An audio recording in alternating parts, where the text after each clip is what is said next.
ஒரு அம்மா டாக்டரை தேடி வந்தாங்களாம். டாக்டர், எங்கள் வீட்டுக்காரருக்கு திடீர்னு அகோர பசி, நிறைய சமைச்சு போடுறேன், அவ்வளவையும் சாப்பிட்டுட்டு கீழே கிடக்கிற குப்பை கூலங்களையும் எடுத்து சாப்பிட ஆரம்பிச்சுடுறார், என்னன்னு கவனித்து பாருங்க அப்படின்னாங்களாம். எவ்வளவு நாளாக அப்படி இருக்குதுன்னு கேட்டிருக்காரு டாக்டர்.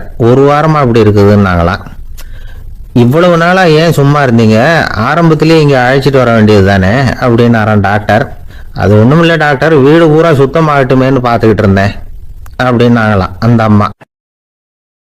வயிறு பசிக்குதேங்கிறது சிலரோட கவலை, வயிறு பசிக்க மாட்டேங்குதே அப்படிங்கிறது சில பேரோட கவலை. 2 விதமான கவலைக்கும் வயிறு தான் காரணமாக இருக்குது. வயிறு பசிச்சதுன்னா அது இயற்கை, வயிறு பசிக்கலைன்னா அது வியாதி. ஆனால் பசியையும் நாம் பசிப்பிணி அப்படின்னு தான் சொல்லுவோம். என்ன காரணம்? வியாதியை போக்க வேண்டியது எவ்வளவு முக்கியமோ அதை விட முக்கியம் பசியை போக்க வேண்டியது. ஒரு சமுதாயத்தில் பசிப்பிணியே இருக்கக்கூடாது, அதுதான் நல்ல சமுதாயம். பசியை போக்கணும்னா சாப்பாடு போடணும், பசியின்மையை போகணும்னா வைத்தியம்தான் பண்ணணும். இது சம்பந்தமாக எவ்வளவோ ஆராய்ச்சிகள் நடக்குது, நிறைய மருந்து கண்டுபிடிச்சிருக்கிறாங்க. நம்ம உடம்புல பசியை தூண்டக்கூடிய பகுதி எது, இதை முதல்ல தெரிஞ்சுக்கணும் இல்லையா? நாம் சாப்பிட்ற ஆகாரம் செரிக்கிறதுக்கு எது காரணம் தெரியுமா? நம்ம மூளையோட பின்பகுதி தான் அதுக்கு காரணமாக இருக்குதாம். மூளையின் பின்பகுதியில் நரம்பு செல்களால் ஆன 2 வகையான ஆரக்சின்கள் தான் பசியை உண்டாக்குது அப்படின்னு கண்டுபிடிச்சிருக்கிறாங்க. 2 ஆய்வாளர்கள் இதை கண்டுபிடிச்சிருக்காங்க. அவங்க 2 பேரும் டெக்சாஸ் பல்கலைக்கழகத்தில் ஹார்வர்டு ஹக்ஸ் மருத்துவ கல்வி நிலையத்தில் பணிபுரிகிறவங்களாம். உண்பது தேவைங்கிறது உணரப்படும் போது மூளையின் அந்த குறிப்பிட்ட பகுதி ஆரக்சின் அப்படிங்கிற ஹார்மோன்களை சுரக்கும், அது பசி உணர்வை தூண்டும் அப்படிங்கிறது தான் அந்த ஆய்வாளர்களின் கண்டுபிடிப்பு. இந்த ஆரக்சின் வேற சில உயிரினங்கள்லையும் உண்டு. இப்போ எலிகளில் கூட இது இருக்குது. அதனால எலிகளை வச்சு இது சம்பந்தமாக ஆராய்ச்சி பண்ணாங்க. எலிகள் உடம்புல ஆரக்சினை செலுத்தி பார்த்தாங்க. உடனே என்னாச்சு தெரியுமா? அந்த எலியெல்லாம் பசியால் துடிக்க ஆரம்பிச்சுட்டுது. எதையாவது தின்னு பசியை தீர்த்தா போதுங்கிற அளவுக்கு அந்த எலிகள்லாம் அல்லாட ஆரம்பிச்சுட்டுது. இயல்பாக சாதாரணமாக அந்த எலிகள் எவ்வளவு சாப்பிடுமோ அது மாதிரி 8 முதல் 10 மடங்கு அதிகமான ஆகாரத்தை 1 மணி நேரத்துக்குள்ளே சாப்பிட்டு தீர்த்துட்டு தான். சில எலிகளின் மூளையில் இந்த ஆரக்சின் அளவை கட்டுப்படுத்தி பார்த்துருக்குறாங்க. உடனே என்னாச்சு தெரியுமா? அதெல்லாம் சாப்பாட்டை கண்டா முகத்தை திருப்பிட்டு போக ஆரம்பிச்சுட்டு தான். அந்த எலிகளுக்கு பசி எடுக்கலையா. இந்த ஆராய்ச்சியின் அடிப்படையில் பசியை எடுக்காமல் இருக்கிற மனிதர்களுக்கும் பசியை தூண்ட முடியும் அப்படின்னு சொல்லி ஆராய்ச்சியாளர்கள் தெரிவிச்சிருக்கிறாங்க. ஆக ஆரக்சின் தான் பசிக்கு காரணம்ங்கிறது தெரிஞ்சு போச்சு. சரி, இந்த ஆரக்சின் அப்படின்னா என்ன? அது ஒரு கிரேக்க சொல், அதுக்கு பசின்னு அர்த்தம். ஒரு மாணவனை பார்த்தேன், என்ன தம்பி படிப்புலாம் எப்படி இருக்குது அப்படின்னு விசாரித்தேன்.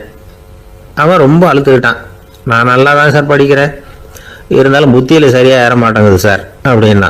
சரி, இவனும் நம்ம ரகம்தான் அப்படின்னு சொல்லி முடிவு பண்ணிக்கிட்டோம். கல்வி கற்கக்கூடிய ஒரு மாணவன் சம்பந்தப்படுற புத்திகள் பல வகை. அதை பற்றி ஒரு பெரியவர் விளக்கி இருக்கிறார். மிருத்து புத்தின்னு ஒன்று இருக்குதான். மிருத்துன்னா மண்ணால் செவுறு கட்டுறோம்ல, மண் சுவரில் ஆணி அடிக்கிறதும் சுலபம், அதை பிடுங்கி எடுக்கிறதும் சுலபம். அது மாதிரி சில பேர் குரு சொல்லி கொடுக்கறத சுலபமாக கேட்டு தெரிஞ்சு வச்சுக்குவாங்க, கொஞ்ச நேரத்தில் சுலபமாக மறந்தும் போயிடுவாங்க. இது மிருத்து புத்தின்னு பேர், மண் புத்தி. தாரு புத்தின்னு ஒன்று உண்டான். தாருன்னா மரம். அதில் பச்சை மரத்தில் ஆணி அடிக்கிறது சுலபம், ஆனால் அதை எடுக்கிறது கஷ்டம். அது மாதிரி ஆசிரியர்கிட்ட இருந்து கேட்டதை கவனமாக மனசில் பதிய வச்சுக்கிட்டு அதை மறக்காமல் இருக்கிறது தாரு புத்தி. பட்ட மரமாக இருந்தால் அதில் ஆணி அடிக்கிறதும் கஷ்டம், அடிக்கிற ஆணியும் சீக்கிரம் நழுவிடும். அது மாதிரி கேட்குற விஷயம் மனசில் பதியறதும் கஷ்டம். அப்படியே பதிஞ்சாலும் அது நீடிச்சு இருக்கிறதும் கஷ்டம், கொஞ்ச காலத்தில் மறந்துடும். இன்னொரு வகை புத்தி ஒன்று உண்டு, அதுக்கு பேர் சிலா புத்தின்னு பேர். சிலான்னா கல். ஒரு கருங்கல்லில் 4 துளையை போட்டு ஒரு துளையில உளிய வச்சு அடித்தா மற்ற துளை வழியாகவும் பிளந்து கல் 2 ஆயிடும். அது மாதிரி சந்தியான இடங்கள்ல குறிப்பாக ஒரு பொருளை சொன்னால் அதை வச்சுக்கிட்டு மற்றதையும் தெரிஞ்சுக்கிறது, அது சிலா புத்தின்னு பேர். வேணு புத்தின்னா என்ன தெரியுமா? வேணுன்னா மூங்கில் கணுவில் ஒரு பக்கம் உளிய வச்சு அடித்தா 2 பக்கமும் பிளந்துரும். அது மாதிரி ஒரு செய்தியை கேட்டுக்கிட்டு இருக்கிறப்பவே அதோட முன்பின் தொடர்களையும் தெரிஞ்சுக்கணும், அது வேணு புத்தி. தைல புத்தின்னு ஒன்று உண்டு. தைலம்ங்கிறது எண்ணெய். தண்ணியில் ஒரு துளி எண்ணெயை விட்டால் அது தண்ணி பூரா பரவி போடுதில்ல. அது இப்படி பரவுறது மாதிரி ஆசிரியர் சுருக்கமாக ஒரு கருத்தை சொன்னால் அதை வச்சுக்கிட்டு பூரா விஷயங்களையும் தெரிஞ்சுக்கணும். அது தைல புத்தி. கற்பூர புத்தின்னு ஒன்று கேள்விப்பட்டிருக்கோம். அது எப்படின்னா, கற்பூரம் தீ பட்ட உடனே பிடிச்சிக்கும். ஆசிரியர் சொன்ன உடனே நுண்ணறிவோட பாடங்களை புரிஞ்சுக்கிறது இந்த வகை புத்தி. கரி புத்தின்னு ஒன்று. அது எப்படின்னா, கரியில் நெருப்பை வச்சு விசிறிய பிறகு அதுக்கப்புறம் அது கறி நெருப்பாகும். அது மாதிரி காலம்புரை சாயந்தர வேலைகளில் ஆசிரியர் பாடம் சொல்லி கொடுப்பார். அதை கொண்டு புரிஞ்சுக்கிறது இந்த வகை. கதலித்தண்டு புத்தின்னு ஒன்று சொல்லுவாங்க. கதலிங்கிறது வாழை மரம். வாழைத்தண்டில் தீ வைக்கிறது எவ்வளவு சிரமமோ அவ்வளவு சிரமத்தோட கல்வி கற்கிறது கதலித்தண்டு புத்தி. இதை தவிர இன்னும் சில வகையான மாணவர்களை கூட அடையாளம் காட்டுறாங்க. ஆசிரியர் சொன்னதில் நல்லதை மட்டும் எடுத்துக்கிறவன் அன்னம். ஆசிரியர் கிடைச்ச இடத்துல பாடத்தை கேட்டுக்கிட்டு பிறகு தனியாக உட்காந்து சிந்திக்கிறவன் பசு. பசுமாடு அப்படி தானே, புல் கண்ட இடத்துல மேயும், அதுக்கப்புறம் நிதானமாக அசை போட்டுக்கும். ஆசிரியர் சொன்னதை தவிர வேற எதையும் சொல்ல முடியாதவன் கிளி. பல இடங்களில் பாடங்கள் கேட்டு கடைசியில் ஒன்றும் புரியாமல் போகிறவன் ஆடு. ஆடு ஒரு செடியில் வயிறார மேயாது, ஒரே செடியில். இக்கரைக்கு அக்கறை பச்சைன்னு அங்கேயும் இங்கேயும் அலைஞ்சிக்கிட்டே இருக்கும். சில பேருக்கு எருமைன்னு பேர். எருமை எப்படின்னா, குளத்து நீரை கலக்கி தான் குடிக்கும். அது மாதிரி ஆசிரியர் மனசை நோக செய்து பயில்கிற மாணவர்கள்லாம் இந்த ரகம். இவ்வளவுலாம் இருந்தாலும் இந்த காலத்து மாணவர்கள்லாம் ஒரு தனி ரகம். ஒரு ஆசிரியர் வகுப்புல பாடம் நடத்திக்கிட்டு இருந்தார். இலக்கண வகுப்பு. இறந்த காலம், நிகழ்காலம், எதிர்காலம், past tense, present tense, future tense, இதை பற்றிலாம் பாடம் நடத்துகிறார். எல்லாம் சொல்லி கொடுத்துட்டு இப்போ நான் ஒரு வாக்கியம் சொல்லுவேன், அது என்ன காலம் அப்படிங்கிறத நீங்கள் சொல்லணும்னார் ஆசிரியர். சரின்னாங்க மாணவர்கள்லாம். நான் நாளைக்கும் பாடம் நடத்த போகிறேன், இது என்ன காலம் அப்படின்னு கேட்டார் ஆசிரியர். அதாவது நான் நாளைக்கும் பாடம் நடத்த போகிறேன், இந்த வாக்கியம் என்ன காலம்னு கேட்டார். ஒரு பையன் மெதுவாக எழுந்திரிச்சு சொன்னான், இது எங்க போதாத காலம் சார் அப்படின்னு சொல்லிவிட்டு உட்காந்துட்டான். ஒரு ஊர்ல ஒரு ஆள் இருந்தான். கற்பனையிலேயே காலத்தை கடத்திக்கிட்டு இருந்தான். ஒரு நாள் ஒரு மரத்தடியில் உட்காந்துருந்தான். அவனுக்கு பசிக்கிற மாதிரி தெரிஞ்சுது. உடனே கற்பனையிலேயே சாப்பிட ஆரம்பிச்சுட்டான். அதாவது எதிரில் இலை போட்டு சாப்பாடு போடப்பட்டிருக்கிறதாகவும் அதை இவன் சாப்பிட்றதாகவும் நினச்சிக்கிட்டு கையை மட்டும் வாய்க்கும் தரைக்குமா அப்படியும் இப்படியும் கொண்டுகிட்டு போய் பாவனை பண்ணிக்கிட்டே இருக்கிறான். தூரத்துல இருந்து பார்க்குறவங்களுக்கு இவன் ஏதோ பலமான விருந்து சாப்பிட்டுக்கிட்டு இருக்கிறான் அப்படின்னு தான் தோணும். அது மாதிரியே பண்ணிக்கிட்டு இருந்தான். அந்த வழியா ஒரு சன்னியாசி வந்துகிட்டு இருந்தார். இவனை பார்த்தார். என்ன இவன் இப்படி பண்ணிட்டு இருக்கிறானே அப்படின்னு நினைச்சாரு. கொஞ்ச நேரம் அவனையே உத்து பார்த்துக்கிட்டு இருந்தார். இவரை பார்த்ததும் அவன் இன்னமும் சுவாரஸ்யமா சாப்பிட ஆரம்பிச்சுட்டான். அப்பப்பா என்ன இது, இந்த குழம்பு இவ்வளவு காரமா இருக்கு, என்னுடைய நாக்கே எரிஞ்சு போடும் போல இருக்கு அப்படின்னு சொல்லிட்டு பக்கத்துல ஒரு குவளையை எடுத்து தண்ணி குடிக்கிறது மாதிரி பாவனை பண்றான். அப்பாடா இப்போ கொஞ்சம் பரவாயில்ல அப்படின்னு சொல்லிட்டு குவளையை கீழே வைக்கிறது மாதிரி ஒரு பாவனை பண்றான். சன்னியாசி பார்த்தார். என்னப்பா சாப்பாட்டுல காரம் அதிகமோ அப்படின்னார். ஆமா சுவாமி, ஞாபகம் மறதியில் கொஞ்சம் மிளகாய் அதிகமா சேர்த்துக்கிட்டேன் அப்படின்னா. சரி சாப்பிடு அப்படின்னு சொல்லிட்டார். அவன் சாப்பிட்டு முடிக்கிற வரைக்கும் பொறுமையா உட்காந்துருந்தார். அவன் அப்பாடா அப்படின்னு சொல்லிட்டு மறுபடியும் தண்ணி எடுத்து குடிச்சான். எல்லாம் கற்பனையிலேயே. அதுக்கப்புறம் சன்னியாசி பேச ஆரம்பிச்சார். இதை பாருப்பா, உன்னுடைய கற்பனையை நான் மெச்சுறேன். இருந்தாலும் உன் சாப்பாட்டுல ஒரு இனிப்பையும் வச்சிருக்கலாமே, ஏன் மிளகாய அளவுக்கு அதிகமா போட்டுட்டு அவஸ்தைப்படுறேன் அப்படின்னார். அவன் யோசிக்க ஆரம்பிச்சான். அதுக்கப்புறம் இவர் சொன்னார், இதை பாருப்பா, இனிமேல உன்னுடைய கற்பனையும் உயர்ந்ததாக இருக்கட்டும் அப்படின்னு உபதேசம் பண்ணிவிட்டு போனார். எப்பவும் உயர்வை பத்தியே சிந்திக்கணும். உயர்வு கிடைக்கலன்னா கூட அப்படி சிந்திக்கிறத நிறுத்தப்படாது அப்படிங்கிறார் திருவள்ளுவர். உள்ளுவது எல்லாம் உயர் உள்ளல், மற்ற அது தள்ளினும் தள்ளாமை நேர்த்து. ஊக்கம் இல்லாம உலகத்துல வாழ்ந்து பிரயோஜனம் இல்லை. அதனால உயர்வாகவே சிந்திக்கணும். அது நம்மளை ஊக்கப்படுத்தும். இது பெரிய ஒரு வாக்கு. இந்த உலகத்துல கற்பனையிலேயே வாழ்கிற சில கஞ்சர்களும் உண்டு. அதாவது 2 கஞ்சர்கள், 2 பேரும் பக்கத்து பக்கத்து ஊர்ல இருந்தாங்க. பொங்கல் சமயம் ஒரு கஞ்சன் தன்னுடைய மகனை கூப்பிட்டான். இதை பாருப்பா, பக்கத்து ஊர்ல என்னுடைய நண்பன் ஒருத்தன் இருக்கிறான், அவனுக்கு பொங்கல் பரிசு ஏதாவது கொடுக்கணும், நான் ஒரு 4 ஆட்டுக்குட்டியை தரேன், நீ கொண்டுகிட்டு போய் கொடுத்துட்டு வந்து விடுறியா அப்படின்னு கேட்டான். சரி நான் புள்ள, ஒரு பைய கையில் எடுத்துக்கோன்னா. அவன் எடுத்துக்கிட்டான். இந்த ஆட்டுக்குட்டி பிடிச்சிக்கோ அப்படின்னு சொல்லி ஒவ்வொன்னா போடுறேன் பார் அப்படின்னு சொல்லிட்டு 1 2 3 4 அப்படின்னு எண்ணிக்கிட்டே வெறும் சைகையாலேயே ஆட்டுக்குட்டியை பிடிச்சி போடுறது மாதிரி பாவனை பண்ணிகிட்டு இருக்கிறான். அவன் பிள்ளையும் அது ரொம்ப அக்கறையாக வாங்கிக்கிறது மாதிரி வாங்கிக்கிட்டு அந்த பையை தூக்கிக்கிட்டு அடுத்த ஊருக்கு போகிறான். இவன் அங்கே போய் சேர்ந்த நேரத்தில் அந்த கஞ்சன் ஊரில் இல்லை, எங்கேயோ வெளியில் போயிருக்கிறான். அவனோட புள்ள மட்டும்தான் வீட்டில் இருந்தான். இவன் அவன்கிட்ட இதை பாரு, எங்கள் அப்பா உங்கள் அப்பாவுக்கு ஆட்டுக்குட்டி கொடுத்து அனுப்பியிருக்கிறாரு, பிடிச்சிக்கோ அப்படின்னு சொல்லி பாவனையிலேயே ஒவ்வொன்றா எடுத்து அவன்கிட்ட கொடுத்துட்டான். அவனும் வாங்கிட்டான் வாங்கிறது மாதிரி. அப்புறம் சொன்னான், சரிப்பா நானும் பதிலுக்கு ஏதாவது ஒன்றுகிட்ட கொடுக்கணும் இல்லையா, அதனால் அந்த பையை பிடி, ஒரு 10 எலுமிச்சம்பழம் தரேன், பதிலுக்கு அதை நீ எடுத்துகிட்டு போ அப்படின்னு சொல்லி கையாலேயே ஒவ்வொன்றா எடுத்து போடுறது மாதிரி பாவனை பண்ணிவிட்டான். அவனும் ரொம்ப நன்றி அப்படின்னு சொல்லிவிட்டு அதை வாங்கிட்டு போயிட்டான். கொஞ்ச நேரம் கழிச்சு வெளியில் போயிருந்த அப்பங்காரன் திரும்பி வந்தான். உள்ள சொன்னான், அப்பா உன்னோட நண்பர் அவருடைய மகன் மூலமாக உனக்கு 6 ஆட்டுக்குட்டி கொடுத்து அனுப்பியிருந்தார், நானும் பதிலுக்கு ஒரு 10 எலுமிச்சம்பழம் கொடுத்து அனுப்பியிருக்கிறேன் அப்படின்னா. எப்படிடா கொடுத்தேன்னு கேட்டார் அப்பா. இப்படி தான் கொடுத்தேன்னு சொல்லி சைகையிலேயே காட்டினான். இதை பார்த்துதான் அப்பங்காரனுக்கு பயங்கரமாக கோபம் வந்துட்டுது. பலார்னு அரைஞ்சுட்டான் பையனு. ஏன்பா அரைஞ்ச, 10 எலுமிச்சம்பழம் கொடுத்துட்டேனே அப்படிங்கிறதுக்காகவா அப்படின்னு கேட்டான். அது கூட பரவாயில்ல, நீ காட்டுற சைகையை பார்த்தா ஆரஞ்சு பழம் சைஸுக்கு இருக்குதே, அவ்வளவு பெருசா ஏன் கொடுத்த, அதுதான் எனக்கு கோபம் அப்படி. ஒருத்தர் ஓடி வந்தார். இன்னொருத்தரை பார்த்து, சார் உங்கள் சைக்கிளை ஒரு நாள் இரவல் கொடுங்களேன், பக்கத்து ஊருக்கு போயிட்டு வர வேண்டியிருக்கு அப்படின்னார். இவர் சைக்கிளை கொடுத்து பத்திரமா கொண்டுட்டு போங்கன்னார். சார் இதை பத்திரமா கொண்டு போகிறேன், கவலையே வேணாம், ஏன்னா இது உங்களோட சைக்கிள் அப்படின்னு நான் நினைக்கல, என்னோட சைக்கிளாக நினைக்கிறேன் அப்படின்னார். அதுக்கப்புறம் தான் இவருக்கு உண்மையாகவே பயம் வந்துட்டுது. ஏன்னா அவர் சொன்னது மாதிரி அதை தன்னோட சைக்கிளாகவே நினச்சி தள்ளிட்டு போட்டா என்ன பண்ணுறது. எது எதை நம்முடையதா நினைக்கணுங்கிறதுக்கு ஒரு வரையறை இருக்குது. சில பேர் ஆஃபீஸையே வீடாக நினச்சி விடுறது உண்டு. அப்படிப்பட்டவங்க கூட வீட்டை ஆஃபீஸாக நினைக்கிறது இல்லை. ஏன்னா வீட்டில் இவர் ஆஃபீஸராக நடந்துக்க முடியறதில்லை. இதெல்லாம் ஒரு பக்கம் இருக்கட்டும், இப்போ விஷயத்துக்கு வருவோம். பொறியியல் மேதை டாக்டர் விஸ்வேஸ்வரய்யா இருந்தார் இல்லையா, பாரத ரத்னா விருதெல்லாம் கொடுத்தாங்களே. ஆஃபீஸ் வேலை வேற, சொந்த வேலை வேற அப்படிங்கிறதுக்கு ஒரு உதாரணமாக இருந்தவர் அவர். மைசூர் மகாராஜா கிட்ட திவானா இருந்தார். அவர் ஒரு நாள் அரசாங்க வேலை காரணமாக வெளியூர் போயிருந்தார். ஹாசன்கிற ஊருக்கு பக்கத்தில் ஒரு பயண மாளிகை, அங்கே தங்கிவிட்டார். ராத்திரி அங்கே தங்கி இருந்துட்டு விடிஞ்சதும் ஊருக்கு திரும்புறதாக திட்டம். ராத்திரி தூங்கிறதுக்கு ரொம்ப நேரம் ஆயிட்டுது.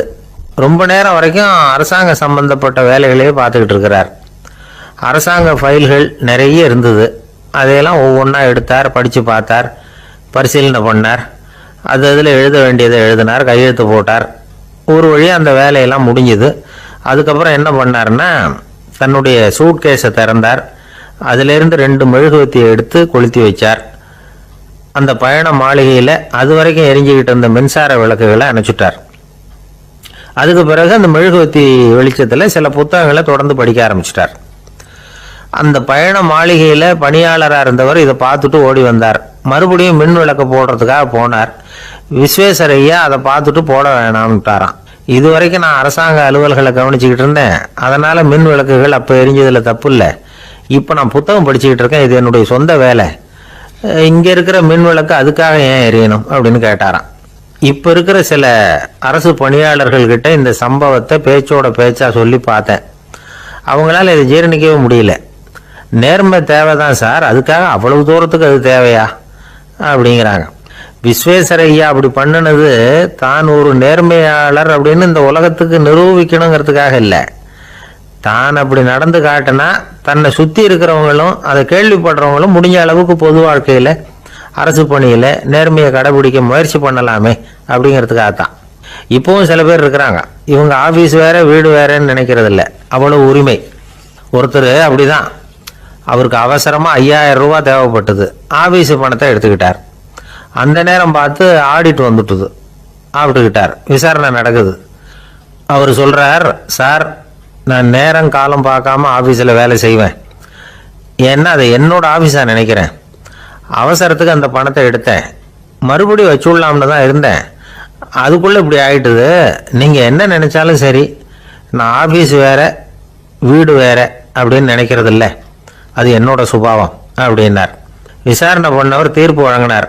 உங்கள் சுபாவத்துக்கு மதிப்பு கொடுத்து நானும் தீர்ப்பு வழங்குறேன். நீங்கள் கொஞ்ச நாள் ஜெயிலில் இருந்துட்டு வாங்க, அது உங்களுக்கு கஷ்டமாக இருக்காதுன்னு நினைக்கிறேன். ஏன்னா அங்கே போனாலும் நீங்கள் உங்கள் சுபாவப்படி வீடு வேற ஜெயில் வேறன்னு நினைக்க மாட்டீங்க அப்படின்னாராம். ஒரு நண்பர் யாருக்கோ ஃபோன் பண்ணிகிட்டு இருந்தார். அவர் பேசி முடித்ததும் நான் அவரை பார்த்து, இப்போ ஃபோன் பண்ணிங்களே, அந்த ஃபோன் நம்பர் என்ன அப்படின்னு கேட்டேன். அவர் தலையை சொரிஞ்சுக்கிட்டார், ஞாபகம் வரலன்னார். சரி சார், அதை விடுங்க, உங்கள் மனைவி பேர் என்ன அப்படின்னு கேட்டேன். மாலதின்னார். என்ன சார் இது வேடிக்கை, கொஞ்ச நேரத்துக்கு முன்னாடி பேசின ஃபோன் நம்பர் மறந்து போச்சு. எப்போவோ கல்யாணம் பண்ணிக்கிட்ட மனைவி பேர் மறக்கலை, அதை கரெக்டாக சொல்லிவிட்டீங்களே அப்படின்னு கேட்டேன். அவர் என்ன ஒரு மாதிரியாக பார்த்தார். அவர் அப்படி என்னை பார்த்ததில் ஒன்றும் தப்பு இல்லை, ஏன்னா நாம் எல்லாருமே அப்படித்தானே. ஒரு குறிப்பிட்ட காரியத்துக்காக தொலைபேசியில் ஒருத்தட்ட பேசுகிறோம், அதுக்கப்புறம் அந்த எண் நமக்கு அனாவசியம், அதனால் மறந்துடுறோம். இதுக்கு பேர் தான் தற்காலிக ஞாபகம். ஆனால் மனைவி பேரை மறந்துட முடியுமா? முடியாது. அது அவசியமான ஒன்று. அடிக்கடி அந்த பேரை உபயோகப்படுத்துகிறோம், அதனாலேயே அது முக்கியங்கிறதுனாலேயே அதை மறக்கிறது இல்லை. இதுக்கு பேர் நிரந்தர ஞாபகம். சரி, இந்த தற்காலிக ஞாபகம், நிரந்தர ஞாபகம், இது ரெண்டு ஞாபக அளவுகளையும் கட்டுப்படுத்துறது எது அப்படின்னா மூளைக்குள்ள நடக்கிற மின்சார நடவடிக்கைகள் தான். தற்காலிக ஞாபகம் ஒரு மின்னல் மாதிரி தோன்றி மறையுது. நிரந்தர ஞாபகம் ஒரு படிவம் போல மூளையில படிஞ்சுடுது. ஒரு சம்பவத்தின் பல பிரதிகள் மூளையில பல்வேறு பகுதிகளிலேயும் படிகிறதுனால ஒன்று மறைஞ்சாலும் மறந்தாலும் இன்னொன்று மறையறதில்லை. இப்படிப்பட்ட நிலைமையில தான் இந்த தொண்டையில் இருக்கு, வாயில் வரமாட்டேங்குது சார் அப்படிமா. ஒருத்தருக்கு எந்த துறையில் ஆர்வமும் ஈடுபாடும் அதிகமோ அது சம்பந்தமான ஞாபக சக்தி அதிகமாக இருக்கும். தொழிலை விரும்புகிற ஒரு டெலிஃபோன் ஆபரேட்டருக்கு எண்கள்லாம் நல்ல ஞாபகம் இருக்கும். அது மாதிரி கவிஞர்களுக்கு வார்த்தைகள் நல்ல ஞாபகத்தில் இருக்கும். இது ஒரு பக்கம் இருந்தாலும் ஒரு மூளை எண்களை விட எழுத்துக்களை விட படங்களை ரொம்ப சுலபமாக ஞாபகத்தில் வச்சுக்குது. புரிஞ்சுக்கிற தன்மை, அனுபவம், புத்தி கூர்மை இது கூடி குறையிறத பொறுத்து ஞாபக சக்தியும் ஏறும் இறங்கும். இப்போ உதாரணத்துக்கு ஒரு பையனுக்கு படித்தது எதுவும் ஞாபகத்தில் இல்லைன்னா அவன் அதை சரியாக புரிஞ்சுக்கலன்னு அர்த்தம். இந்த மறதிங்கிறது எந்த சமயத்தில் ஒரு பிரச்சனை ஆகுது தெரியுமா? உங்களுக்கு வேண்டியப்பட்ட ஒருத்தரை ஞாயிற்றுக்கிழமை சாயந்தரம் சரியாக 5 மணிக்கு கடற்கரைக்கு வர சொல்லிவிட்டு அந்த நேரத்தை மறந்துவிட்டா அது பரவாயில்ல, வர சொன்னதையே மறந்துவிட்டா தான் நிலைமை மோசம்னு அர்த்தம். இப்படி இருந்தால் இது சிகிச்சை எடுத்துக்க வேண்டிய நிலைமைங்கிறத புரிஞ்சுக்கணும். அம்மா, இதுக்கும் மருந்து இருக்குது. ஆனால் மூளை குறிப்பிட்ட அளவுக்கும் கீழே இயங்குறப்போவோ இன்னொன்று சொல்லுவாங்க, இந்த நியூரோ டிரான்ஸ்மிட்டர் அப்படின்னு சொல்லுவாங்க. அப்படிங்கிற மூளை ரசாயனம் ரொம்பவும் குறைஞ்சி போகிறப்போ மட்டும்தான் உபயோகப்படும். டாக்டர் என்ன சொல்கிறாங்க தெரியுமா? மூளையை பொறுத்த வரைக்கும் அதில் ஞாபக சக்தி அதிகமாக உள்ள மூளை, மறதி உள்ள மூளை அப்படின்னு ஒன்றும் கிடையாது அப்படிங்கிறாங்க. நினைவு வச்சுக்கிறதுக்கு பயிற்சி அளிக்கப்பட்ட மூளை, பயிற்சியற்ற மூளை அப்படின்னு வேணும்னா சொல்லலாம் அப்படின்னு சொல்கிறாங்க. அதனால நம்ம ஞாபக சக்திங்கிறது நம்ம கிட்ட இருக்கிற பயிற்சி, முயற்சி இதை பொறுத்து தான் அமையும். ஒருத்தர் ஒரு பென்சிலை எங்கேயோ வச்சுக்கிட்டு தேடிக்கிட்டு இருந்தார். அப்புறம் என்னமோ தீவிரமா யோசனை பண்ணி அதை ஞாபகப்படுத்தி பார்த்துக்கிட்டு இருந்தாராம். எதிரில் உட்காந்துருந்தவர் சொன்னார், பென்சிலை தானே தேடிக்கிட்டு இருக்கீங்க, அது உங்க வலது காதில் இருக்குது சார் அப்படின்னாராம் அவரு. இதுக்கு அவரு சொல்லியிருக்காரு, பென்சிலை வலது காதில் தான் வச்சிருக்கேங்கிறது எனக்கு நல்லா ஞாபகம் இருக்கு, ஆனா எது வலது காதுங்கிறது தான் மறந்து போச்சு அப்படின்னாராம். அவர் அதை தான் யோசிச்சுட்டு இருந்திருக்கிறார். ஒரு நாள் ஒரு நண்பரை சந்திச்சேன். உங்க வீடு எதுன்னு உங்களுக்கு தெரியுமா சார்ன்னு. அவர் என்ன ஒரு மாதிரியா பார்த்தார். அப்புறம் சொன்னார், தெரியும் அப்படின்னாரு. சரி, உங்க தொலைபேசி எண் உங்களுக்கு தெரியுமான்னு. அதுவும் தெரியும்னார். உங்க மனைவி மக்கள் யார் யாருன்னு உங்களுக்கு தெரியுமான்னு கேட்டேன். என்ன ஒரு மாதிரியா பார்த்தார். அப்புறம் சொன்னார், அதுவும் தெரியும் சார் அப்படின்னார்.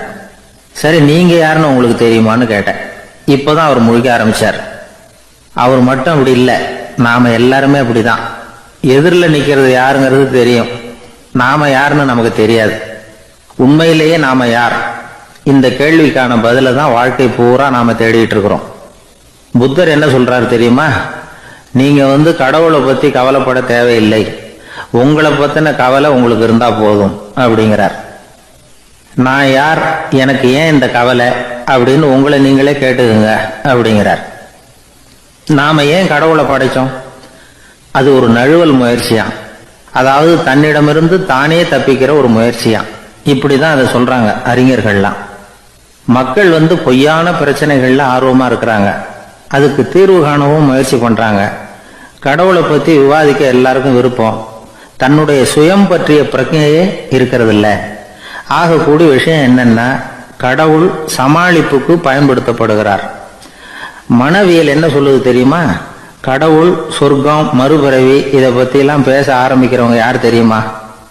போருக்கு போறவன், துன்பத்துல சிக்கி கஷ்டப்படுறவன், நோய் படுக்கையில விழுந்தவன், இவங்க தான். நாம அனுபவத்திலே பார்க்கிறோம். இதையெல்லாம் கடவுளை துணைக்கு கூப்பிடுறவங்க யாருன்னு கவனிச்சு பாருங்க. பரீட்சை எழுத போறவன், வேலை தேடி அலையிறவன், பண நெருக்கடியில் இருக்கிறவன், விபத்துல சிக்கிக்கிட்டவன், இவங்கெல்லாம் தான். தேர்வுல வெற்றி பெற்றதும் அவரை துணைக்கு கூப்பிடுறது இல்லை, வேலை கிடைச்சதும் அவர் துணை தேவைப்படுறது இல்லை. ஏன் இப்படி? கொஞ்சம் யோசனை பண்ணி பாருங்க. துன்பம் வருகிற போது அந்த துன்பத்தை தவிர்க்க வேண்டிய நிலையில அதிலிருந்து நழுவி போறதுக்காக பிரார்த்தனை தேவைப்படுது. எல்லாம் நல்லபடியா நடக்கிறப்போ பிரார்த்தனை செய்யறது இல்லை. புத்தருடைய வழி என்ன தெரியுமா? அந்த வழியில கடவுளும் கிடையாது, பிரார்த்தனையும் கிடையாது. புத்தர் செய்தது இதைத்தான். அதாவது கடவுள்கிட்ட இருந்து மனிதனையும், மனிதன் கிட்ட இருந்து கடவுளையும் அவர் விடுவித்தார். புத்த மதம் என்ன சொல்லுது தெரியுமா? கடவுள் பிரச்சனை அல்ல, மனிதன் தான் உண்மையான பிரச்சனை அப்படின்னு சொல்லுது. உங்களை நீங்க நல்லா தெரிஞ்சுக்கிட்டா போதும், நீங்களே கடவுள் ஆயிடுவீங்க அப்படிங்கிறது தான் புத்த மதம். அதனால நமக்கு தேவை உள்முக பயணம். நான் யார் அப்படிங்கிற கேள்வியோட உள்ள போகணும். அங்க போனாதான் தெரியும் நான் அப்படின்னு அங்க யாருமே இல்லைங்கிறது. இதெல்லாம் புத்தர் சொல்லுகிற ஒரு தத்துவம். தத்துவம்னு சொன்னாவே நமக்கெல்லாம் அதை புரிஞ்சுக்கிறது கஷ்டம்தான். நம்ம பொறுத்த வரைக்கும் தத்துவம்ங்கிறதுல ரெண்டு வகை உண்டு. ஒன்னு தத்துவம், இன்னொன்னு மகா தத்துவம். தத்துவம்னா என்ன தெரியுமா? கேட்கறவங்களுக்கு புரியக்கூடாது, அதுதான் தத்துவம். மகா தத்துவம் என்னன்னா சொல்றவங்களுக்கும் புரியக்கூடாது. அந்த வகையில பார்த்தா இன்று ஒரு தகவலும் ஒரு மகா தத்துவம் தான். எனக்கு ஒரு உதவி செய்யணும் அப்படின்னு நம்மளை பார்த்து ஒருத்தர் கேட்குறாருன்னு வச்சுங்களேன், உடனே நாம் அவரை பார்த்து என்ன உதவின்னு கேட்போம். இதுதான் சராசரி மனிதர்களின் இயல்பு. ஆனால் ஒருத்தர் எனக்கு ஒரு உதவி செய்யணும் அப்படின்னு கேட்ட உடனே என்ன உதவின்னு கூட கேட்காம சரி செய்கிறேன் அப்படின்னு ஒத்துக்கிறது இருக்கு பாருங்க, அது கொஞ்சம் அபூர்வம். அந்த காலத்தில் ஒருத்தர் இருந்தார். அவர் எப்படி தெரியுமா? உதவி கேட்குறவங்க நல்லவங்களா கெட்டவங்களா அப்படின்னு கூட பார்க்கல, தனக்கு நன்மையா தீமையா அப்படின்னு கூட பார்க்கல, உதவி செய்கிறேன்னு புறப்பட்டு விட்டார். அவர் யார் தெரியுமா? அவர் தான் நல சக்கரவர்த்தி. அவர் மாதிரி நாமும் உதவி கேட்குறவங்களுக்கு உடனே உதவி செய்யறதுக்கு தயாராக இருக்கணும் அப்படின்னு சொன்னார் ஒரு ஆன்மீக பேச்சாளர். நல சரித்திரத்தை அவர் சொல்லிக்கிட்டு இருந்தார். இந்திரன், அக்னி, வருணன், யமன் இவங்க 4 பேரும் நலனை பார்த்து எங்களுக்கு நீ உதவி செய்யணும், எங்களுக்காக நீ தூது போகணும் அப்படின்னு கேட்குறாங்க. யாருக்கிட்ட தூது போகணும், என்ன காரியத்துக்காக போகணும் அப்படின்னு கேட்கணும்ல. நலன் அப்படி கேட்கவே இல்லை, உடனே சரின்னு ஒத்துக்கிறான். அதுக்கப்புறம் அவங்க விவரம் சொல்றாங்க, என்ன உதவி, யாருக்கிட்ட தூது போகணும் அப்படிங்கிற விவரத்தை சொல்றாங்க. நலனுக்கும் அப்புறம்தான் புரியுது, எந்த தமயந்தியை இவன் காதலிச்சானோ, எந்த தமயந்தின் சுயமரத்துக்காக இவன் போய்கிட்டு இருக்கிறானோ அந்த தமயந்தியை பார்த்து தங்களுக்காக அவகிட்ட வாதாடணும், பேசணும், தங்களில் ஒருத்தரை கல்யாணம் பண்ணிக்கும்படியா கேட்கணும் அப்படின்னு அவங்க 4 பேரும் நலங்கிட்ட கேட்குறாங்க. இதை கேட்டதும் நலன் கொஞ்சம் கூட முகம் சுளிக்கல, பதட்டப்படலை. நேராக தமயந்தி கிட்ட போறான். இந்திரன், அக்னி, வருணன், யமன் இவங்களோட சிறப்புகளை எடுத்து சொல்றான். இவங்களில் ஒருத்தரை கல்யாணம் பண்ணிக்கலாம் அப்படின்னு சொல்லி கேட்டுக்கிறான். ஆனால் இதுக்கு தமயந்தி சம்மதிக்கலை. சுயமரம் நடக்குது, அவன் நலனை தேர்ந்தெடுக்கிறான். அந்த 4 பேரும் நலனுக்கு நிறைய வரங்கள்லாம் கொடுக்குறாங்க. அதுக்கப்புறம் இப்படி போகுது கதை. இதுல நாம கவனிக்க வேண்டியது என்னன்னா, உதவின்னு கேட்ட உடனே என்ன உதவின்னு கேட்காம சரி செய்யறேன்னு சொன்னான் பாருங்க, அதை கொஞ்சம் சிந்திக்கணும். செய்யறேன்னு ஒத்துக்கிட்டதுக்கு அப்புறம் அது என்ன உதவின்னு தெரிஞ்சும் முகம் சுளிக்காம அதை செஞ்சான் பாருங்க, அதையும் கொஞ்சம் சிந்திக்கணும். நம்மால் ஒருத்தன் ஒரு நண்பனை தேடி போனா, எனக்கு ஒரு உதவின்னா சரி சொல்லுன்னா, இப்போ உங்ககிட்ட 2 கார் இருந்தால் என்ன பண்ணுவேன்னா உடனே அதில் ஒன்று உங்ககிட்ட கொடுத்துருவேன்னா, அவன் உங்ககிட்ட 2 பங்களா இருந்தால் என்ன பண்ணுவேன்னா அதில் ஒன்று உங்ககிட்ட கொடுத்துருவேன்னா, உங்ககிட்ட 2 பேனா இருந்தால் என்ன பண்ணுவேன்னா அதில் ஒரு பேனாவை உங்ககிட்ட கொடுக்க மாட்டேன்னா அவன். ஏன்டா அப்படி சொல்கிறேன்னா, ஏன்னா இப்போ நிஜமாவே என்கிட்ட 2 பேனா இருக்கு, அதனால் அப்படி சொல்கிறேன் அப்படின்னு நானாம் அவன்.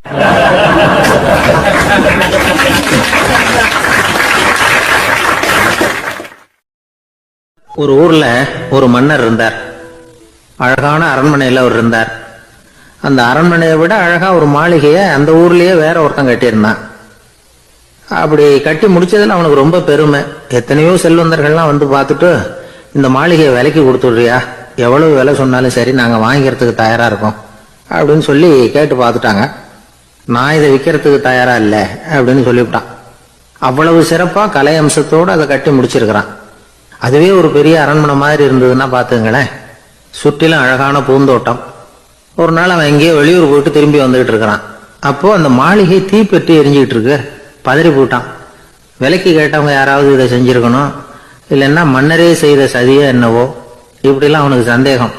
ஒரு மூலையில் உட்காந்து அழ ஆரம்பிச்சுட்டான். அந்த சமயத்தில் அவனுடைய மகன் அங்கே ஓடி வந்தான். அப்பா அழாதீங்க, இதை நான் நேற்று ராத்திரியே நம்ம ஊர் மன்னருக்கு வித்துட்டேன். இதை கட்டி முடிக்க நமக்கு எவ்வளவு செலவாச்சோ அதை போல 3 மடங்கு விலைக்கு வித்துட்டேன். கவலைப்படாதீங்க, இதை விட அழகான மாளிகையை நாம் புதுசாக கட்டிக்கலாம்னா. இதை கேட்டதும் அழுதுகிட்டு இருந்தவன் அழுகையை நிறுத்தினான், சிரிக்க ஆரம்பிச்சுட்டான். இதே இடத்த நான் வந்து மன்னர்கிட்ட இருந்து விலைக்கு வாங்குவேன், இதை விட அழகான மாளிகையை கட்டுவேன் அப்படின்னு சுத்தி நின்று எல்லார்கிட்டையும் சொல்லிக்கிட்டு இருந்தான். இந்த சமயத்தில் அவனோட இளைய மகன் ஓடி வந்தான். அப்பா, அண்ணன் சொன்னதெல்லாம் சரிதான், மன்னர்கிட்ட விலை பேசினதெல்லாம் உண்மைதான், ஆனா வித்தது பேச்சு அளவுல தான். இனிமேதான் பத்திரம் வாங்கணும், எழுதணும், நீங்க கையெழுத்து போடணும், பதிவு பண்ணணும், மன்னர்கிட்ட பணம் வாங்கணும். அதுக்காகத்தான் உங்களை எதிர்பார்த்துக்கிட்டு இருந்தோம். அதுக்குள்ள இப்படி ஆயிட்டுதுன்னா. இப்ப சிரிச்சுக்கிட்டு இருந்தாவன் சிரிப்பை நிறுத்தினான். மறுபடியும் குழந்தை மாதிரி அழ ஆரம்பிச்சுட்டான். இது ஒரு சம்பவம். இதுல இருந்து என்ன தெரியுது? அந்த அழகான மாளிகை தன்னுடையது அப்படின்னு நினைக்கும் பொழுது அவனுக்கு அழுகை வந்தது. அது தன்னுடையது இல்லை அப்படின்னு நினைக்கிற போது சிரிப்பு வந்தது. மறுபடியும் அது தன்னுடையதுதான் அப்படிங்கிற உணர்வு வரும்பொழுது அழுகை. எது எதிலிருந்து நீ நீங்கி இருக்கிறாயோ அது அதிலிருந்து உனக்கு துன்பம் இல்லை அப்படிங்கிறார் திருவள்ளுவர். இந்த உடம்பு என்னுடையதில்லை அப்படிங்கிற உணர்வு வந்துட்டா அது ஒரு பெரிய நிலை. அந்த நிலை வந்து வரணும். எல்லாத்தையும் பயன்படுத்திக்கலாம், ஆனா பற்றுல விழுந்துடக்கூடாது. உலகத்தில் இருங்கள், ஆனால் உலகத்தவராக இருக்காதீர்கள். உலகிற்குள் இருங்கள், உலகம் உங்களுக்குள் வந்துவிட அனுமதிக்காதீர்கள். விலகி இருங்கள், விழித்திருங்கள், மௌனமாய் பார்த்திருங்கள் அப்படிங்கிறது சான்றோர் கருத்து. செய்ய வேண்டிய கடமையிலிருந்து விலகி இருக்கிறவர்கள் நம்ம கிட்ட நிறைய பேர் உண்டு. அப்படிப்பட்ட ஒருத்தர் டாக்டர் கிட்ட போனார். டாக்டர், நான் ஒரு கவர்மெண்ட் ஆபீஸ்ல வேலை பார்க்குறேன், எனக்கு ஒரே அசதியா இருக்கு, என்னை சோதிச்சு பாருங்க, ஆலோசனை சொல்லுங்க ஏதாவதுன்னார். டாக்டர் அவரை பரிசோதனை பண்ணி பார்த்துட்டு சொன்னார், இதை பாரு, உனக்கு இப்போ தேவைப்படுறது முழு ஓய்வு. நீ எவ்வளவு சீக்கிரமா ஆபீஸுக்கு போறியோ அவ்வளவுக்கு உனக்கு நல்லது அப்படின்னாராம். ஒரு ஊர்ல ஒருத்தர் இருந்தான். ஒரு நாள் காலையில எழுந்திரிச்சான். ஒரு 10 ரூபாய் எடுத்து சட்டை பையில வச்சுக்கிட்டான். கடை தெருவுக்கு புறப்பட்டான். காய்கறி வாங்குறதுக்காக அவன் போறான். காய்கறி சந்தைக்கு போய் சேர்ந்தான். கத்திரிக்காய் 1/4 கிலோ கொடுங்கன்னா கொடுத்தாங்க. காசு கொடுக்கறதுக்காக சட்டை பையில கையை விட்டான். பணத்தை காணும். 10 ரூபாய் சட்டை பையில வச்சுக்கிட்டு தான் வந்தான். அது இப்போ அங்கே இல்லை. வழியில் எங்கேயும் அது விழுந்துடுது போல் இருக்கு. அல்லது யாராவது திருடர்கள் தெரியாமல் அதை எடுத்துக்கிட்டு போட்டாங்களா என்னன்னு தெரியல. எப்படியோ 10 ரூபாய் அவன் இழந்துட்டான். கையில் காசு இல்லை.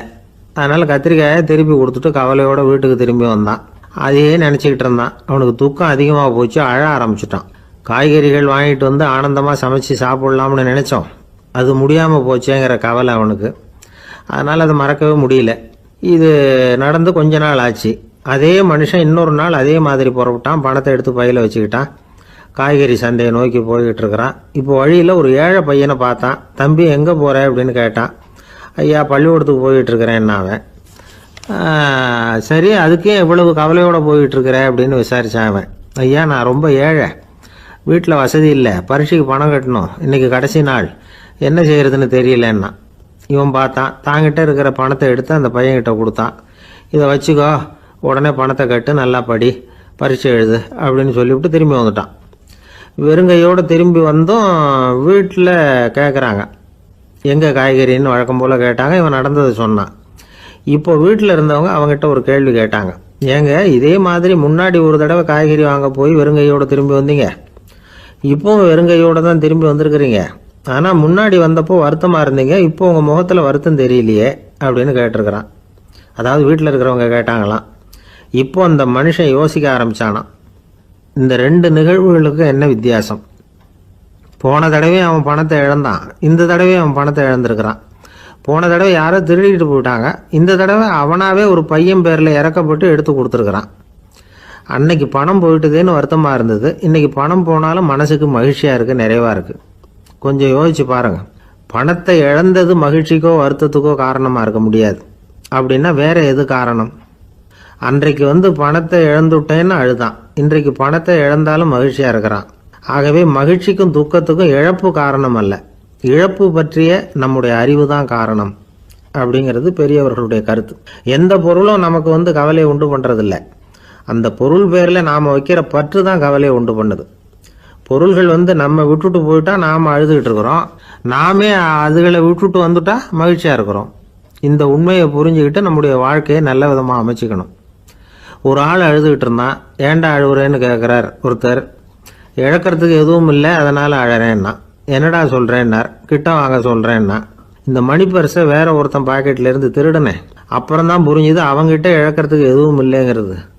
ஆமாங்க இது காலி பர்ஸு, அதனால் இப்போ அழுதுகிட்டு இருக்கிறேன், திருடியும் பிரயோஜனம் இல்லை அப்படின்னு சொல்லிவிட்டு அழுதானா. ஒரு வயசான பெரியவர் தன்னுடைய 9 வயசு மகனை கூப்பிட்டார். மகனே, உனக்காக இந்த உலகப் பொருள்கள் எதையும் அதிகமாக நான் விட்டுட்டு போகல, ஆனாலும் நான் உங்ககிட்ட சொல்கிறதுக்கு ஒரு முக்கியமான செய்தி இருக்குது, அதைத்தான் நான் உங்ககிட்ட ஒப்படைக்கணும்னு நினைக்கிறேன். ஏன் அப்படி நினைக்கிறேன்னா, அது என்னோட அப்பா அவருடைய கடைசி காலத்தில் என்கிட்ட ஒப்படைச்சிட்டு போன செய்தி அது. அதனால் நான் என் பிள்ளைக்கு ஒப்படைக்கணும். வாழ்க்கையில் அது எனக்கு ரொம்பவும் உபயோகப்பட்ட ஒரு கருத்து. அதாவது எங்கள் அப்பா என்கிட்ட கொடுத்த பொக்கிஷம் அது, அதை இப்போ நான் உங்ககிட்ட கொடுக்குறேன். இப்போ உனக்கு இது புரியாது, ஏன்னா இன்னமும் நீ பெரிய மனுஷன் ஆகலை. ஆனாலும் இப்போ நான் உங்ககிட்ட கொடுக்குறத நீ பத்திரமா வச்சிரு, பிற்காலத்தில் இது உனக்கு உபயோகப்படும். இது ஒரு திறவுகோல் மாதிரி, பெரிய பெரிய பொக்கிஷங்களின் கதவுகளை இது திறந்து விடும் அப்படின்னு சொல்லி விஷயத்தை சொன்னார். மகனுக்கு அந்த விஷயம் அப்போ புரியல, ஆனாலும் பிற்காலத்தில் அதுதான் அவருடைய வாழ்க்கையை மாற்றி அமைச்சது. சரி, அப்பா சொன்ன அப்பேற்பட்ட செய்தி என்ன அப்படின்னு பார்த்தா அது ஒன்றும் பெரிய விஷயமும் இல்லை, எளிமையான ஒரு கருத்து தான். அவர் என்ன சொன்னார்னா, மகனே, யாராவது உன்னை மனம் நோகும்படி செஞ்சுட்டா அதை பற்றி 24 மணி நேரத்துக்கு தியானம் செய்ய போகிறதாகவும் அதுக்கு பிறகு பதில் சொல்கிறதாகவும் சொல்லிவிடும், அவ்வளோதான் அப்படின்னார். இதுதான் அந்த கருத்து. யாராவது நம்ம திட்டுனா உடனடியாக பதில் சொல்லக்கூடாது, இதை பற்றி யோசிக்கிறேன், இதுக்கு நாளைக்கு பதில் சொல்கிறேன் அப்படின்னு சொல்லிவிடணும், அவ்வளோதான். சின்ன வயசில் இது எங்கள் அப்பா என்கிட்ட சொன்ன கருத்து, இதை நான் உங்ககிட்ட சொல்கிறேன். இது என்ன அப்பேற்பட்ட ஒரு பெரிய ரகசியமா அப்படின்னு தான் இந்த வயசில் தோணும். அந்த இளைஞருக்கும் அப்படி தான் தோணுச்சு. ஆனாலும் அப்பா சொன்ன கடைசி வாசகம் அது அப்படிங்கிறதுனால அது அப்படியே அவர் மனசில் பதிஞ்சு போச்சு. அந்த இளைஞர் பெரியவரானார். அவரை ஒருத்தர் அவமானப்படுத்தினார் ஒரு கட்டத்தில். உடனே இவர் சொன்னார், ஐயா, இதை பற்றி நான் 24 மணி நேரம் தியானிக்கணும், அப்படித்தான் எங்கள் அப்பா எனக்கு சொன்னார். அவர் இப்போ இல்லை, அவர் பேச்சுக்கு மதிப்பு கொடுக்க வேண்டியது என்னுடைய கடமை. அதனால் தயவு பண்ணி மன்னிச்சுக்குங்க, 24 மணி நேரம் பொறுத்து திரும்பி வந்து உங்களுக்கு பதில் சொல்கிறேன் அப்படின்னார். அவர் தியானம் பண்ணார். அது அவருக்குள்ளே சில தெளிவுகளை ஏற்படுத்துச்சு. சில நேரங்களில் அந்த அவமதிப்பு சரிதான்னு கூட தோணுச்சு. மறுநாள் அந்த ஆளுகிட்ட போனார். ஐயா, நன்றி, நீங்கள் சொன்னது சரிதான், அது ஒரு அவமதிப்பு இல்லை, உண்மையான பேச்சு தான். நீங்கள் என்ன முட்டாள்னு சொன்னீங்க, யோசித்து பார்க்குறப்போ அது சரிதான்னு தோணுது, நான் அப்படி தான் அந்த சந்தர்ப்பத்தில் இருந்திருக்கிறேன் அப்படின்னார். சில சமயம் இது மாதிரி யோசிக்கிறப்போ அந்த அவமதிப்பு ஒரு பொய்ன்னு புரியும். அதுவே பொய்யுங்கிறப்போ அதுக்காக நாம் ஏன் மனம் புண்படணும் அப்படின்னு நினைப்பார். அது மட்டும் இல்லை, அது ஒரு பொய்ன்னு சொல்கிறதுக்கு கூட அந்த ஆள்கிட்ட போக மாட்டார். பொய்ன்னா அது பொய் தானே, அதுக்காக ஏன் கவலைப்படணும் அப்படிங்கிறது அவரோட கருத்து. கவனிக்கிறது மூலமாகவும் தியானிக்கிறது மூலமாகவும் மெல்ல மெல்ல அவர் மற்றவர்களின் செயல்களை விடவும் தன்னுடைய எதிர்வினைகளின் மீது தான் அளவு கடந்த விழிப்புணர்வு கொண்டவராக மாறினார் அப்படின்னு பெரியவங்கள்லாம் சொல்லியிருக்கிறாங்க. தியானம்ங்கிறது ஒரு எளிதான புரிந்து கொள்ளல் மட்டும்தான் அப்படிங்கிறார் அவர். மௌனமாக உட்கார்ந்துருக்கிறது இல்லை தியானம், மந்திரத்தை ஓதிக்கிட்டு இருக்கிறது இல்லை தியானம், மனதின் நுண்ணிய வேலைத்தனங்களை புரிந்து கொள்வது தான் தியானம். அப்படி புரிஞ்சுக்கிறப்போ நமக்குள்ள ஒரு மாபெரும் விழிப்புணர்வு பிறக்குது. அது மனசிலேருந்து பிறக்கிறது இல்லை, ஆன்மாவிலேருந்து பேரறிவிலேருந்து பிறக்குது. இதுதான் பெரியவர்கள் சொல்லியிருக்கிற கருத்து. இந்த காலத்துலேயும் ஒரு அப்பா இருந்தார். கடைசி காலத்தில் மகனை கூப்பிட்டார். மகனே, உனக்காக நான் விட்டுட்டு போகிறது இந்த பெட்டி தான். இது எங்கள் அப்பா என்கிட்ட ஒப்படைச்சிட்டு போனது. இதை உன்கிட்ட ஒப்படைக்கிறேன். நான் இந்த உலகத்தை விட்டு போன பிறகு இதை திறந்து பார், இந்தா அதற்கான திறவுகோல் அப்படின்னு கொடுத்துட்டு கண்ணை மூடிவிட்டார். கொஞ்ச நாள் கழித்து பெட்டியை திறந்து பார்த்தார். பெட்டியில் இருந்தது என்ன தெரியுமா? நம்ம குடும்பத்துக்காக தாத்தா காலத்திலிருந்து யார் யாருக்கிட்ட எவ்வளவு கடன் வாங்கியிருக்கிறோம் அப்படிங்கிற விவரப்பட்டியல் அதில் இருந்து தான். இப்படியும் அப்பா புள்ள உண்டு. அதனால் நாம் நல்ல செயல்களை செய்யணும், நல்ல விதமாக வாழணும் அப்படின்னு நினைக்கணும். அப்படி நினைக்கிறவங்கெல்லாம் இந்த தகவலில் சொல்லப்பட்ட கருத்தை மனசில் வச்சுக்கணும். அதுதான் ரொம்ப முக்கியம். ஒரு நண்பர் அவசரமாக என்கிட்ட ஓடி வந்தார். அப்புறம் சொன்னார், என்னால் நம்பவே முடியல சார், என் பையனா இப்படி அப்படின்னு சொல்லி ஆச்சரியப்பட்டார். உங்கள் பையன் அப்படி என்ன தான் செஞ்சுட்டான்னு கேட்டேன். என்னால் முடியாத ஒரு காரியத்தை அவன் சுலபமாக செஞ்சுட்டான் சார் அப்படின்னார். அது என்ன, உங்களால் முடியாத காரியத்தை அவன் செஞ்சுட்டாங்கிறீங்க, அது என்ன காரியம்னு தான் சொல்லுங்களேன். என்ன 5ஆம் வகுப்பில் அவன் ஒரே தடவையில் பாஸ் ஆகிட்டான் சார், அதாவது ஒரே அட்டம்ப்டில் பாஸ் ஆகிருக்கிறான் அப்படின்னார். மூச்சு வாங்க. கஷ்டப்பட்டு பரீட்சை எழுதினவன் அவன், இவருக்கு மூச்சு வாங்குது. நம்மால் செய்ய முடியாத ஒரு காரியத்தை இன்னொருத்தர் செய்யும்போது அது நமக்கு ஆச்சரியமாக தெரியுது. இப்போ சர்க்கஸ் பார்க்குறோம், அங்கே ஒருத்தர் அந்த இடத்துல தொங்குறார். அதை பார்க்குறப்போ அது நமக்கு ஆச்சரியமாக தெரியுது. ஏன்னா அது மாதிரி அந்த இடத்துல தொங்குறதுங்கிறது நம்மால் முடியாத காரியம். நம்மால் முடியாத ஒன்றை அடுத்த ஒருத்தர் ரொம்ப சுலபமாக செய்கிறப்போ நாம் மருள்வது இயற்கை. இதைத்தான் தொல்காப்பியம் மருட்கை அப்படின்னு சொல்லுது. இந்த வியப்பு இருக்குதே, இது 4 வகையில் ஏற்படுதான். அதையும் தொல்காப்பியம் தான் சொல்லுது. அது என்ன 4 வகை அப்படின்னா, முதல் வகை எப்படின்னா புதுமையான அரிய செயல்களை செய்வது. 2வது வகை என்னென்னா பெரிய செயல்களை செய்கிறது. 3வது வகை எப்படின்னா மிக நுட்பமான செயல்களை செய்கிறது. 4வது வகை ஆக்கம் தரும் செயல்களை செய்கிறது. புதுமை, பெருமை, சிறுமை, ஆக்கமோடு மதினம் சாலா மருட்கை 4 அப்படிங்கிறது தொல்காப்பியம். இன்றைக்கி விஞ்ஞானம் புதுசாக எதையோ கண்டுபிடிச்சிக்கிட்டு இருக்குது. அந்த கண்டுபிடிப்புகளை எல்லாம் பார்க்குறப்போ ஆரம்பத்தில் ஆச்சரியமாக இருக்குது, அதுக்கப்புறம் நமக்கு பழகி போடுது. இப்போ வானொலி பெட்டி புதுசாக வந்தப்போ அதை சுற்றி எவ்வளவு கும்பல், ஒரு பெட்டி பேசுது அப்படிங்கிறது எவ்வளவு வியப்புக்குரிய விஷயம். இப்போ யாரும் வானொலி பெட்டியை ரொம்ப ஆச்சரியத்தோடு பார்க்குறதில்ல. வச்சிருந்தா தான் ஆச்சரியமாக பார்ப்பாங்க சில பேர், இந்த காலத்தில் எப்படி வச்சிருக்கிறாரேன்னு சொல்லி. மாறா அதை அலட்சியமாகவும் பார்க்க ஆரம்பிச்சிட்டாங்க. மதினம் சாலா மருட்கை அப்படின்னு ஒரு சொற்றொடர் வருது பாருங்க, அதில் கருத்தாழம் உண்டு. எதை பற்றியும் போதுமான அளவு புரிஞ்சிக்காதப்போ ஒருத்தர் ஆச்சரியப்படுறார். புரிஞ்சுக்கிட்டதுக்கு அப்புறம் ஆச்சரியம் மறைஞ்சு போடுது. மிக நுட்பமான செயல்களும் நம்மளை ஆச்சரியப்பட வைக்குது. ஒரு அரிசியில் ஒரு திருக்குறள் எழுதி காட்டுறாங்க, ஒரு முட்டை ஓட்டுக்குள்ளே ஓவியம் தீட்டி காட்டுறாங்க. கருங்கல் சிற்பங்களில் எவ்வளவு நுட்பமான வேலைப்பாடுகள், அதையெல்லாம் பார்த்து ஆச்சரியப்படுறோம். இது மாதிரியே ஆக்கப்பூர்வமான செயல்களும் நம்மளை வியப்பில் ஆழ்த்தும். குப்பை கூளங்களை கூட வாழ்க்கைக்கு பயன்படுகிற பொருளாக மாற்றுகிறவர்கள் இருக்கிறாங்க. அவங்களுடைய செயல் நமக்கு ஆச்சரியத்தை தருது. இடைக்காட்டு சித்தர்னு ஒருத்தர் இருந்தார். அவர் பாடிய 30 நூலில் ஒரு பாட்டு வருது. ஆற்றல் பிறர் அறிதலின் ஆகம் கிளர்வு உறுதலின் கற்று அறிபாணர் கெழுமிய கோடலின் தோற்றம் உருகவே போற்றல் சால் வியப்பே. ஒருத்தருடைய ஆற்றல் தெரியாமல் இருந்தது, அவருடைய அரிய செயல்களை பார்க்கும் பொழுது வியப்பாக இருந்தது, மனசுக்குள்ள கிளர்ச்சி.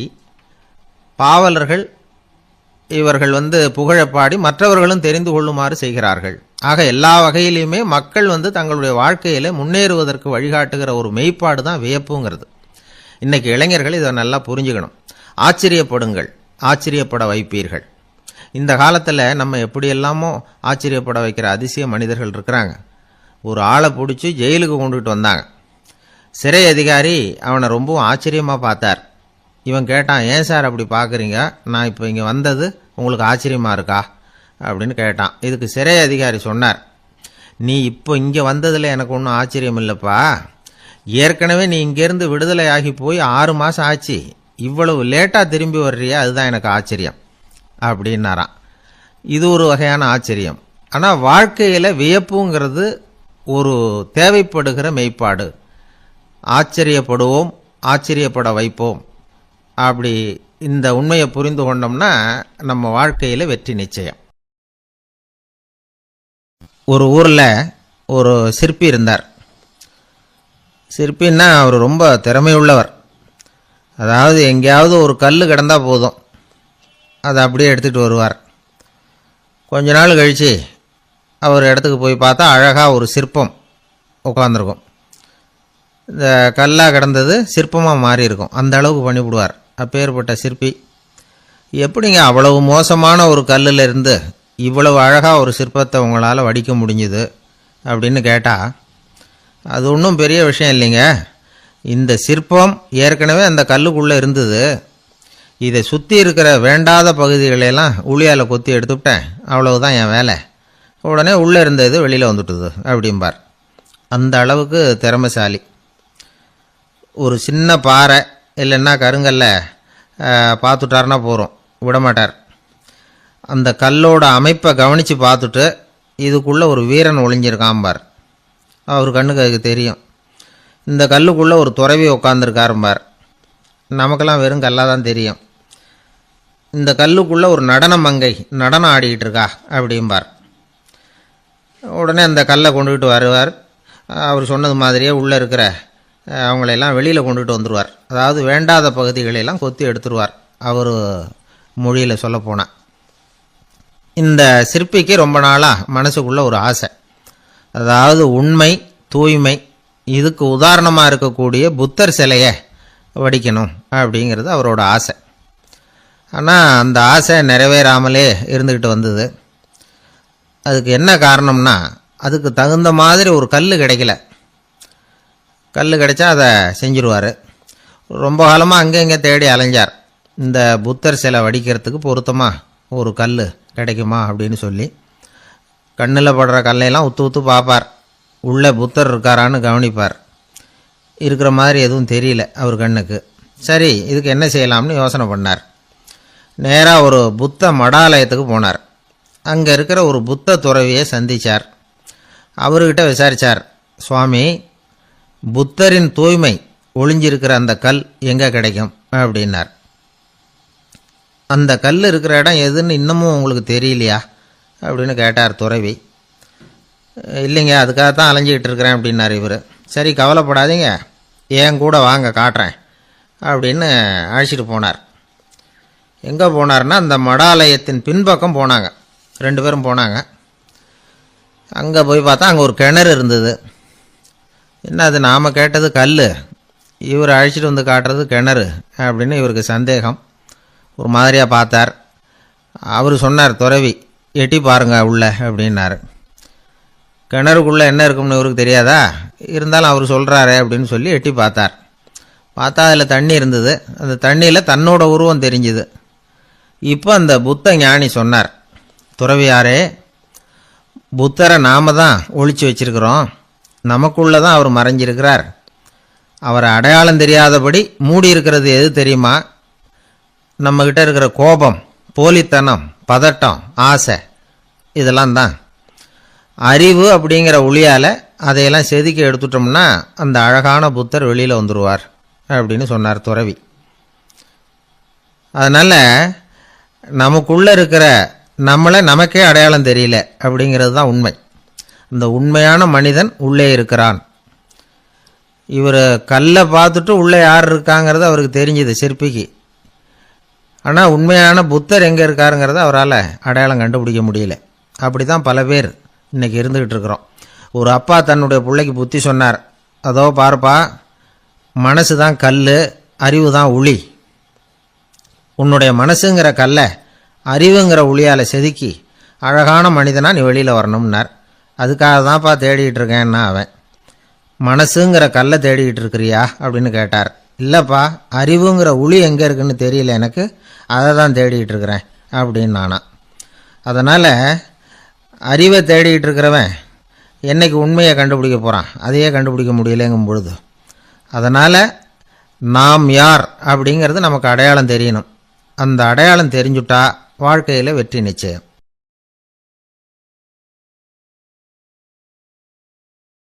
ஐயா, என்னுடைய நூல் வெளியீட்டு விழாவுக்கு அவசியம் நீங்கள் வரணும் அப்படின்னு கூப்பிட்டார் ஒருத்தர். எப்போ வரணும்னு கேட்டேன். அடுத்த வாரம்னார். சரி, புத்தகம் தயாராகிட்டுதா அப்படின்னு. நாளைக்கு தான் அச்சிக்க கொடுக்க போகிறேன்னார். என்னங்க இது, புத்தகம் அச்சிடுறதுக்கு முன்னாடியே அழைப்புதழை அச்சடிச்சு விட்டீங்களே அப்படின்னு கேட்டேன். அதனால் என்னங்க, அந்த காலம் மாதிரி அப்போல்லாம் அச்சுக்கலை எவ்வளவோ முன்னேறியாச்சுங்க. Lino type, mono type, photo type, laser, இப்படி என்னென்னமோ வந்தாச்சு. இன்னைக்கு கொடுத்தா நாளைக்கே புத்தகம் தயார் அப்படின்னார். இப்படி இந்த அளவுக்கு முன்னேறி இருக்கிற இந்த அச்சுக்கலை ஆரம்பத்தில் எப்படி இருந்தது தெரியுமா? அந்த காலத்தில் காகிதம்னா என்னென்னே தெரியாது. அப்படி ஒன்று கண்டுபிடிக்கப்படவே இல்லை. அப்போல்லாம் எதையாவது ஒன்று எழுதணும்னா அதுக்கு ஆட்டு தோலை தான் பயன்படுத்தி இருக்கிறாங்க. கண்ணுக்குட்டி தோல் கூட அதுக்கு உபயோகப்பட்டு தான். ஐரோப்பாவில் இருந்த பாதிரியார்கள் தோலில் எழுதப்பட்ட புத்தகத்தை தயாரிக்கிறதுல ரொம்ப கெட்டிக்காரங்களாம். எகிப்து, அப்புறம் மத்திய தரைக்கடல் ஓரத்தில் உள்ள நாடுகள், இங்கெல்லாம் தோல் தான் எழுது பொருளாக பயன்பட்டு வந்திருக்குது. ஆனால் நம்ம நாட்டில் ஓலைச்சுவடிகளை எழுத்துக்கு பயன்படுத்தி இருக்கிறாங்க. எழுதுறதுக்கு தோலை பயன்படுத்தினவங்க பிறகு பேப்பரைஸ் அப்படிங்கிற கோரை புல்லை அதுக்கு பயன்படுத்தினாங்களாம். இதெல்லாம் அப்படி கொஞ்சம் கொஞ்சமாக கண்டுபிடிச்சிட்டு வந்திருக்கிறாங்க. அந்த புல்லை கச்சிதமாக நறுக்க வேண்டியது, நல்லா பதப்படுத்த வேண்டியது, அதுக்கப்புறம் அதில் எழுத வேண்டியது, அவ்வளவுதான். பேப்பருங்கிற சொல்லே இந்த பேப்பைரஸ் அப்படிங்கிறதுலேருந்து வந்தது தான். அதுக்கப்புறம் தான் காகிதம் வந்தது. இதை முதல்ல சீன நாட்டில் தான் கண்டுபிடிச்சாங்க. அது வந்த பிறகு அச்சு எந்திரம் கண்டுபிடிக்க வேண்டிய அவசியம் ஏற்பட்டது. அதை கண்டுபிடிச்சவர் ஜெர்மானிய அறிவியல் அறிஞர் ஜான் கூட்டன்பர்க். அச்சு கலைக்கு அடித்தளம் அமைச்சவர் அவர் தான். ஜெர்மனியில் மெயின்ஸ் அப்படிங்கிற ஊரில் 1399 பிறந்தார். அவரோட மாமன் ஒருத்தர் உலோக வேலையில் வல்லவர். அவர்கிட்ட அந்த வேலையை கற்றுக்கிட்டார். அதோட வைர கற்களை பட்டை தீட்டுறதுலையும் ரொம்ப தேர்ச்சி பெற்றிருந்தார். இளம் வயசுலேயே சும்மா இருக்க மாட்டாராம். எதை செஞ்சாலும் அதை திறமையாக செய்வாராம். அவர் தான் முதல்ல மர அச்சு எழுத்துக்களை உருவாக்கினார்.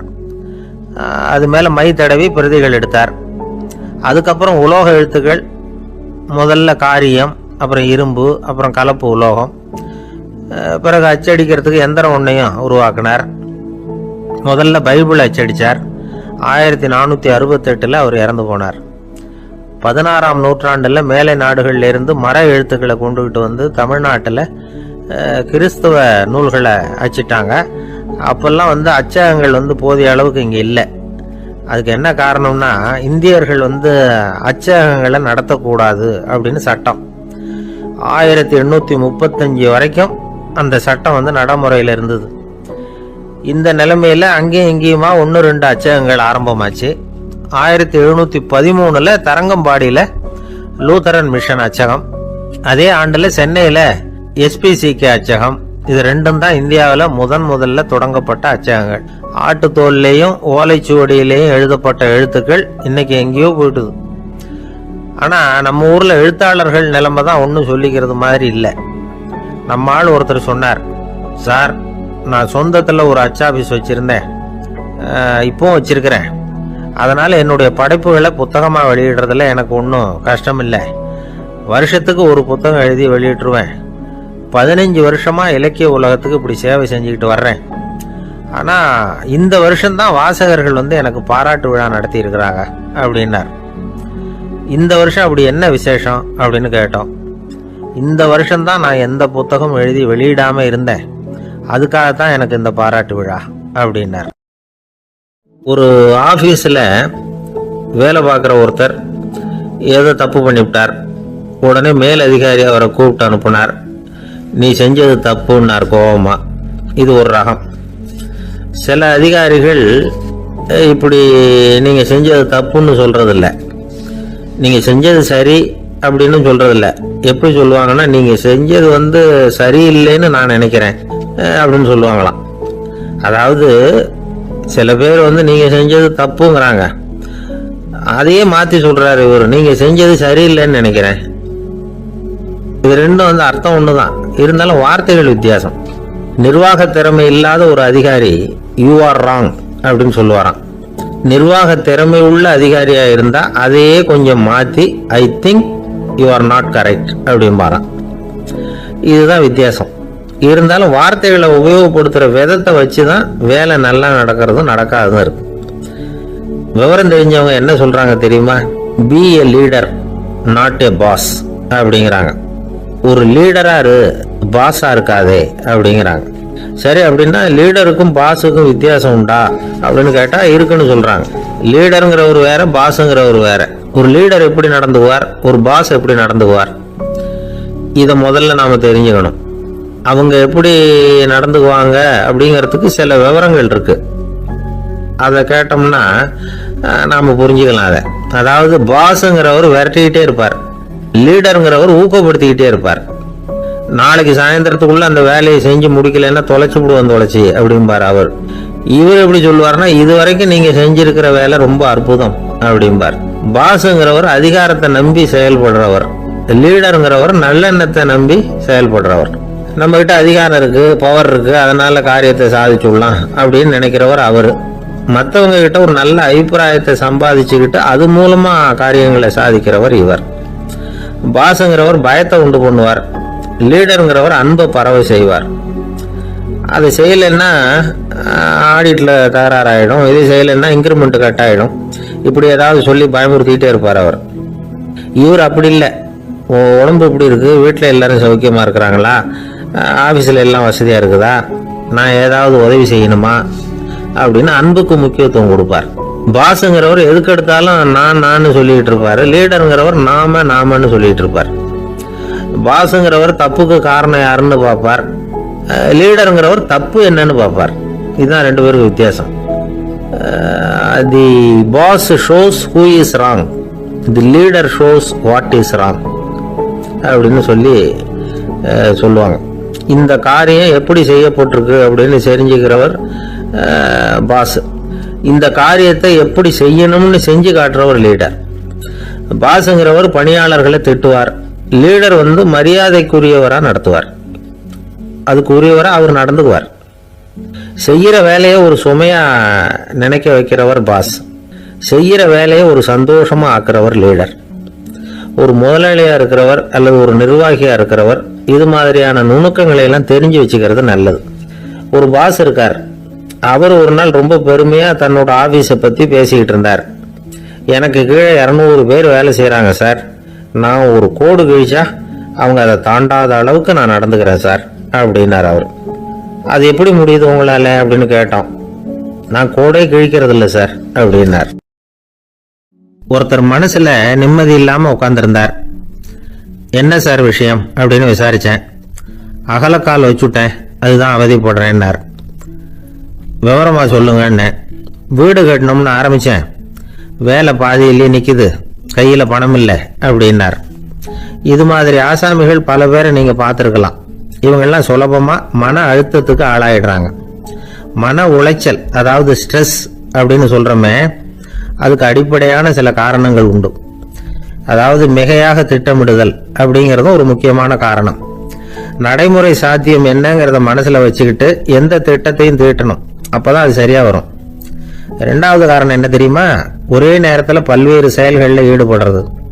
தொலைபேசியில் பேசிக்கிட்டே கையில் இருக்கிற கடிதத்தை படிச்சுக்கிட்டே எதிரில் உட்காந்துக்கிட்டு இருக்கிறவருக்கும் அப்பப்போ பதில் சொல்லிக்கிட்டு மனசில் பல்வேறு சிந்தனைகளை அப்படியே ஓட விட்டுக்கிட்டு இருக்கிறது, இதுவும் மன அழுத்தத்தை உண்டாக்குது. மூணாவது காரணம், எதிலையும் வெற்றி மட்டும் எதிர்பார்க்குற ஒருதலைப்பட்சமான ஆர்வம். நாம் தொட்டதெல்லாம் வெற்றியாகவே முடியணும் அப்படின்னு எதிர்பார்க்குறவங்க ஏதாவது ஒன்றில் தோல்வியை கண்டா தோண்டு போயிடுறாங்க. எப்படியும் முடியலாம்ங்கிற எண்ணம் ஏற்கனவே நமக்குள்ளே இருந்துட்டுதுன்னா அந்த அவஸ்தை வராது. அதனால் அதுவும் நம்ம வளர்த்து கொள்ள வேண்டிய ஒரு குணம். மன உளைச்சல் ஏற்படுறதுக்கு இன்னொரு காரணம், எதையும் வேகமாக செஞ்சுடணும் அப்படிங்கிற துடிப்பு. அந்த துடிப்பே மனசை அழுத்த ஆரம்பிச்சிடும். எந்த ஒரு காரியத்திலையும் தாமதமோ இடையூறோ ஏற்பட்டால் அதை பொறுத்துக்கிற மனப்போக்கம் வேணும். அது இல்லாதவங்க அழுத்தத்துக்கு ஆளாயிடுறாங்க. சில பேர் வேலைன்னு எந்த நேரம் பார்த்தாலும் வேலையே கதின்னு கிடப்பாங்க. பொழுதுபோக்குக்கோ உடற்பயிற்சிக்கோ குடும்பத்தில் உள்ளவங்க அல்லது நண்பர்கள் கூட கலந்துரையாடவோ கொஞ்சம் கூட நேரம் ஒதுக்க மாட்டாங்க. இந்த சுபாவம் மன அழுத்தத்தை உண்டு பண்ணும். இதையெல்லாம் புரிஞ்சுக்கிட்டு அதிலிருந்து விடுபடுறது எப்படின்னு யோசிக்கணும். வல்லுநர்கள் இது தொடர்பாக சில யோசனைகளை சொல்லி வச்சிருக்கிறாங்க. அது என்னன்னா, வாழ்க்கைங்கிறது பிரச்சனைகளால் பின்னப்பட்ட ஒன்று. அது எப்பவுமே முடிவடையாத ஒரு தொடர்கதை அப்படிங்கிறத முதல்ல நாம் புரிஞ்சுக்கணும். ஒரே நேரத்தில் ஒரு காரியத்தில் மட்டுமே நாம் கவனம் செலுத்தணும். அடுத்தவங்க காரியத்தில் தலையிடக்கூடாது. எதையும் பேச ஆரம்பிக்கிறதுக்கு முன்னாடி நம்மை நாமே கேட்டுக்க வேண்டிய கேள்வி 2. 1, நான் சொல்ல போகிறது ரொம்ப முக்கியமானதா? 2வது, நான் சொல்கிறத அவங்க கேட்கறதுக்கு ஆசைப்படுறாங்களா? நான் பேசுறதுக்கு அது சரியான நேரம் தானா? இதை யோசித்து பார்த்ததுக்கு அப்புறம் எதையும் பேச ஆரம்பிக்கணும். முடிஞ்ச அளவுக்கு வளைந்து போகிற சுபாவத்தை வளர்த்துக்கணும். நம்ம நேரம் விலை மதிப்பு இல்லாதது. அதை வீணாக்கக்கூடாது. சிரிக்க தெரியலனாலும் பரவாயில்ல, முகத்தில் கொஞ்சம் புன்முறுவலாவது காட்டணும். இதெல்லாம் ரொம்ப முக்கியம். அடுத்தவங்க ஏதாவது செஞ்சால் உடனே நன்றி சொல்ல மறக்கக்கூடாது. தினமும் கொஞ்சம் நேரத்தை தனிமையில் செலவு பண்ணணும். மன உளைச்சலிருந்து விடுபடுறதுக்கு 3 முக்கிய வழிகள் சொல்கிறாங்க. அதை சுருக்கமாக ரெட் அப்படின்னு சொல்கிறாங்க. RED ஆங்கில எழுத்தில். அந்த முதல் எழுத்து R, அது என்னன்னா ரிலாக்ஸேஷன், அதாவது இடை ஓய்வு. 2வது E எக்ஸர்சைஸ், உடற்பயிற்சி. 3வது டயட், திட்டமிட்ட உணவு முறை. அதனால் தியானம், மூச்சு பயிற்சி இதெல்லாம் இந்த இடை ஓய்வுக்கு வழிகள். எந்த வேலையையும் தொடர்ந்து செய்யக்கூடாது. எல்லார்கிட்டையும் கலகலப்பாக பழகணும். மாதத்துக்கு ஒரு நாளாவது குடும்பத்தோடு வெளியில் போயிட்டு வரணும். சுலபமான உடற்பயிற்சிகளை செய்யலாம். உடற்பயிற்சிங்கிறது நமக்காக நாம் செய்கிற ஒரு நீண்டகால முதலீடு அப்படின்னு சொல்லுவாங்க. அதாவது லாங் டேர்ம் இன்வெஸ்ட்மெண்ட்டாக. அளவோடு சாப்பிட்ணும், மெதுவாக சாப்பிட்ணும். இதெல்லாம் கொஞ்சம் மனசில் வச்சுக்கிட்டு நடந்துக்கிட்டால் மகிழ்ச்சியாக வாழலாம். சில பேர் சாப்பாட்டு விஷயத்தில் ரொம்ப அக்கறை எடுத்துக்கிறது உண்டு. ஒரு குண்டு ஆசாமி சாப்பிட உக்காந்தார். முதல்ல ஒரு மாத்திரை சாப்பிட்டார். எதுக்குன்னு கேட்டோம். பசி எடுக்கிறதுக்குன்னார். சாப்பிட்டு முடிச்சார். பிறகு மறுபடியும் ஒரு மாத்திரை சாப்பிட்டார். இது எதுக்குன்னு கேட்டோம். சாப்பிட்டது ஜீரணமாகறதுக்கு அப்படின்னார். ஒரு காலத்தில் பிரஷ்யா அப்படின்னு ஒரு தேசம் இருந்தது. இப்போ ஜெர்மனி இருக்குல்ல, இதோட பெரும்பகுதி ஒரு காலத்தில் பிரஷ்யாங்கிற பேரில் இருந்தது. அப்போ அதுக்கு அரசராக இருந்தவர் மகா ஃப்ரெடரிக், அதாவது ஃப்ரெடரிக் தி கிரேட் அப்படின்னு சொல்லுவாங்க. அந்த ராஜாவுக்கு ஒரு சந்தேகம். நாம் பல வகையான வரிகளை விதித்து வசூல் பண்ணுறோம். அப்படி பண்ணி வருமானம் குறைஞ்சிக்கிட்டே போகுதே, இதுக்கு என்ன காரணமாக இருக்கும்? இதுதான் அவருக்கு ஏற்பட்ட சந்தேகம். ஒரு சமயம் அந்த அரசர் தம்முடைய அமைச்சர்களையும் பிரபுக்களையும் தளபதிகளையும் கூப்பிட்டு ஒரு விருந்து வச்சார். விருந்து முடிஞ்சதும் அவங்கள பார்த்து இந்த சந்தேகத்தை கேட்டார். வரிகள் அதிகமாக விதித்து வருமானம் குறையறதுக்கு என்ன காரணம் அப்படின்னு கேட்டார். பல பேருக்கு இதுக்கு சரியாக பதில் சொல்ல தெரியல. அனுபவசாலியான ஒரு தளபதி எழுந்திருச்சார். அரசே, அது எப்படிங்கிறத இப்போ உங்களுக்கு காட்டுறேன்னார். உடனே ஒரு பெரிய பனிக்கட்டி ஒன்றை தன்னுடைய கையில் எடுத்தார். அதை அப்படியும் எப்படியும் திருப்பி பார்த்தார். அப்புறம் அடுத்தவர்கிட்ட கொடுத்தார். அவரும் அதை அப்படியும் இப்படியும் திருப்பி பார்த்துட்டு அடுத்தபடியாக இருந்தவர்கிட்ட கொடுத்தார். இப்படியே இதை ஒவ்வொருத்தரா பார்த்துட்டு ஒவ்வொரு கையா மாறி கடைசியில மன்னர் கைக்கு போய் சேர்ந்தது. மன்னர் கைக்கு அந்த பனிக்கட்டி போய் சேர்ந்தப்போ அது கொஞ்சம் கொஞ்சமா உருகி ஒரு பட்டாணி கடலை சைஸுக்கு ஆயிட்டுது. மன்னர் யோசனை பண்ணார். வரி அதிகமா போட்டாலும் வந்து சேர்றது குறைவா இருக்கிறதுக்கு என்ன காரணம் அப்படிங்கிறது அவருக்கு புரிஞ்சு போச்சு. காலம்தான் மாறிட்டு இருக்கே தவிர இந்த கையூட்டு வாங்குற பழக்கம் மாறினதாக தெரியல. இன்னொரு ராஜா இருந்தார். அவர் தன்னுடைய ராஜாங்கத்தில் லஞ்ச ஊழலே சுத்தமாக இருக்கக்கூடாது அப்படின்னு நினைச்சார். அவர்கிட்ட பல்வேறு துறைகளுக்கும் பொறுப்பாக இருந்த பல பேரும் ரொம்ப சுத்தமாகவும் நேர்மையாகவும் இருந்தாங்க.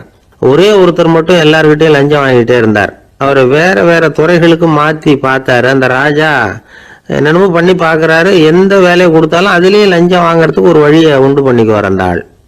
ராஜாவுக்கு இது ஒரு பெரிய தலைவலியாக போட்டுது. இவர் என்ன பண்ணுறது? இவருக்கு என்ன வேலையை கொடுக்கறது? கொஞ்சம் கூட லஞ்சம் வாங்கறதுக்கு சான்ஸே இல்லாத ஒரு வேலையை கொடுக்கணும் அப்படின்னு திட்டம் போட்டார்.